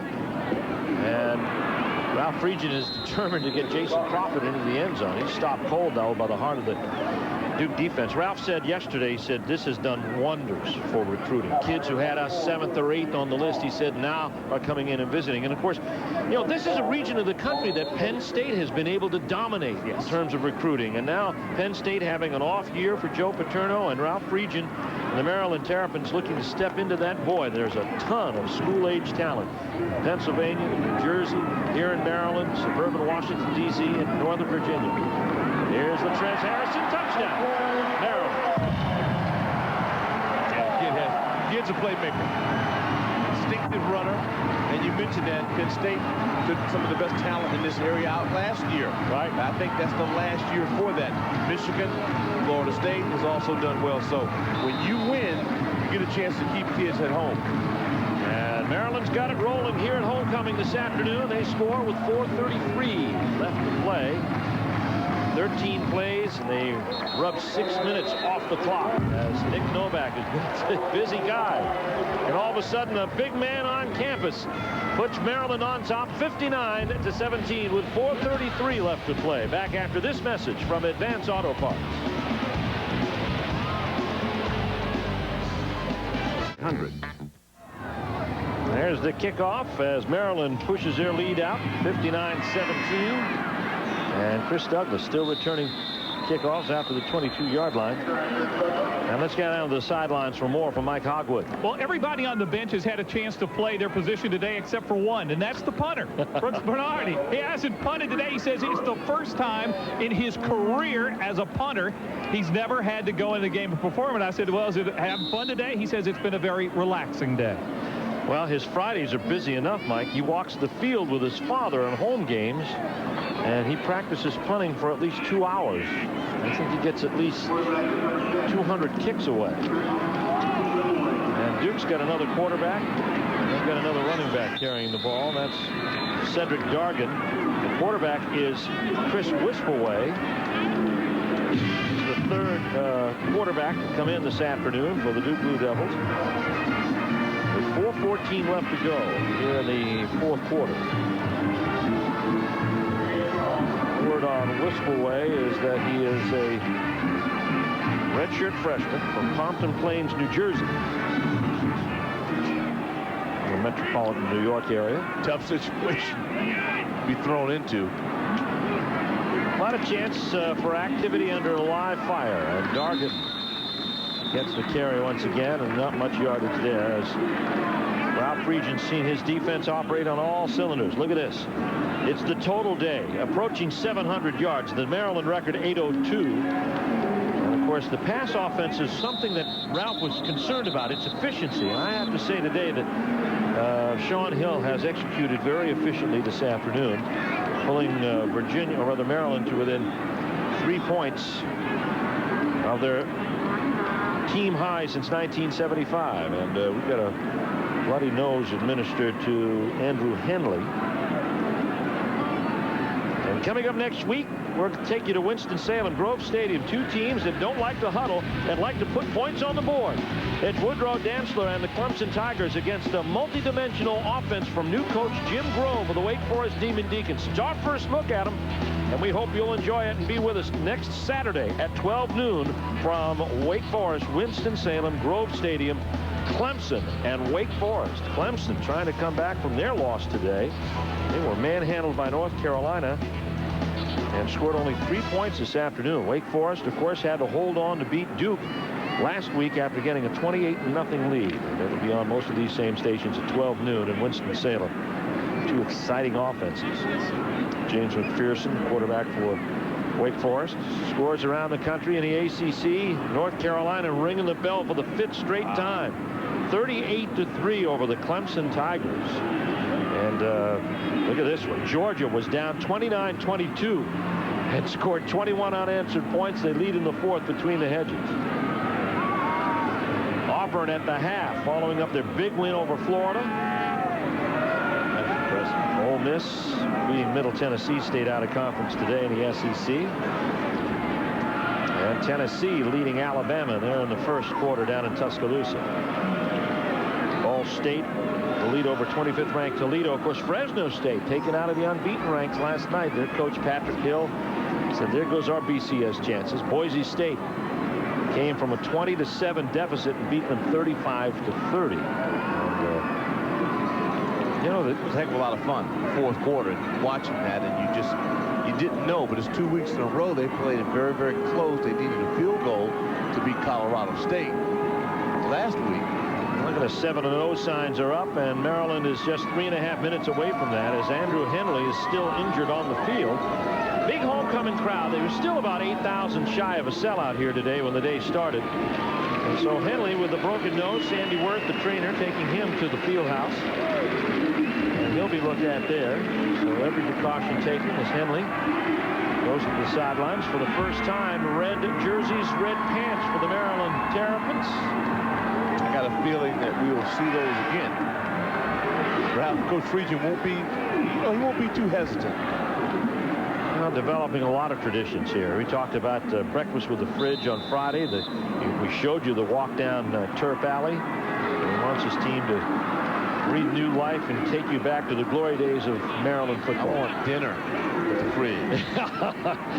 That'd be with you and me in the fridge. That'd be quite a task. Right. We give the bill again to Scott Snyder. That's right. Here's the end around Kyle Moore, who has not been present in this ballgame since he dropped the football. By the way, Scott Snyder showed a lot of courage today, Steve, as you well know, in his attempt to lead the crew and really put on an exhibition. There are no heights that he won't scale. No. Capable of doing things that most would shy away from. And look at him earlier today. There he is. Of course, there was a small wager on this. Well, yeah, there's the crew. Crew looking at him. He's going to take it all the way to the top. No, he's not. Well, no, he will. No, he's not. He won't quit. Oh, no. Our producer, Scott Snyder. We razz him quite a bit here, but his thought's in the right place. Wistful play with a pass to Powell. And watch, and of course, Scott had help at the bottom, and I'm not surprised. Look, as he comes down, look who's back there cheering him on. Look, over to the right. There he is. There's Doc. Doc says, would another 20 get you all the way up that thing? Well, we tried. Fourth down. If he had been in a little better cardiovascular condition, I think he'd have made it. Here's Rich Parson, and he's flat back at the 18-yard line after the punt. 2:16 left to go in this one, but the issue well in hand. The Maryland Terrapins are headed to 7-0 as they lead Duke. Well, after a 40-yard punt, we've already run 2 plays. Apparently, we lost control of the game somewhere. The official said, "Oh, let's go." How'd that happen? I don't know. Somebody must be late for something, because I'll tell you, we're into the 3rd play of the drive. We certainly apologize. We've tried to hold it up, and Chris Kelly fumbles the football and will fall on it. And that'll bring up 4th down as we get to the final minute of play. The 7-0 shouts ring out, and lo and behold, for the first time today, Brooks Bernard will come out onto the football field. And the clock runs down. Duke not making any attempt to stop it. And Maryland kind of taking their time here as the play clock goes down, and we'll have another penalty. Play clock rolling down to 5 seconds, and they're going to take their time in the huddle here. And we'll get a penalty here.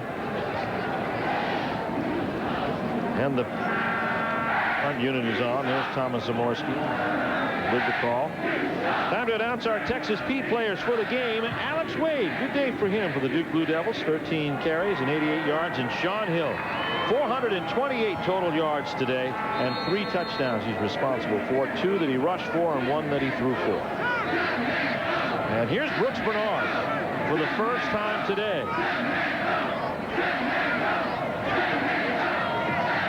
6 seconds left.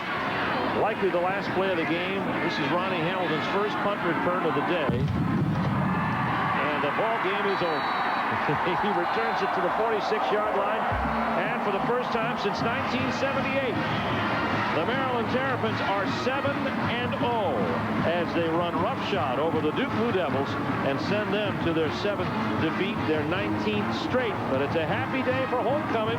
The Terrapins solidify their perch atop the ACC.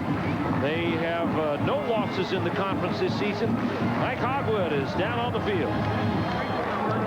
Well, we're trying to get a hold of Ralph Friedgen. He's getting ready to run and go sing with the, it's one of the traditions that they do. See, let me throw it back up to you. I'm going to grab Ralph. I'm going to have to catch up with him. This guy's running pretty fast. You can do it, Hog. Hold on, we've got Sean Hill here. Let me grab Sean for a second. Sean, before you go sing, what a game, what a performance. Thank you very much. You know, that's something we wanted to do going into this game, was put it all together, and you know, we were able to get the passing game and running game going. So. What was the key in this game early on? The running game was absolutely incredible. It was the running game. We just kept it on them. Scored about probably the first 4 touchdowns and nothing but runs. So I know, good game, Sean. I know you want to go sing to the crowd over here. Steve? Well, Mike, why don't you go over there and run and sing too? Hog can get in there with us. Hey, just because you don't know the words. Hog knows it. Hog can sing. He's a world-class vocalist. But at least for the last 5 seconds, he stayed pace for pace with Sean Hill. Gotta give Hog I like a lot that. of credit. There's Ralph Friedgen now. Traditions are very strong to him. He's going to address the student body. This is karaoke with 40,000.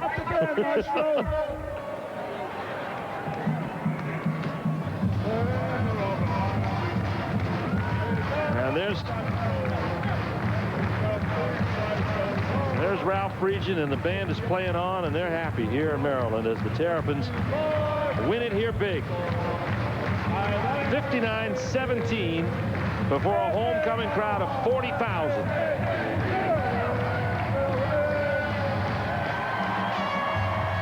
And that's amazing. Before they go to the locker room to talk about their win, they share the win with the fans.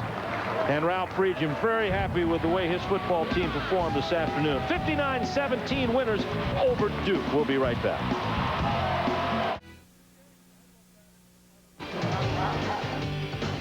The Citgo ACC Game of the Week has been brought to you by Citgo. Your neighborhood Citgo is proud to support today's athletes. Citgo, we know you. By Chevy, the cars you can depend on, the cars that last. We'll be there. By Choice Hotels International, the power of being there. Go. And by Geico Direct, the sensible alternative. Beautiful day in College Park and a successful end to it as Maryland wins 59-17 over Duke at homecoming, and they make it 7-0. What efficiency today in 14 possessions, 8 touchdowns, a field goal, and just 1 punt with 11 seconds to go in the game. Almost 700 total yards, 697. They had 300.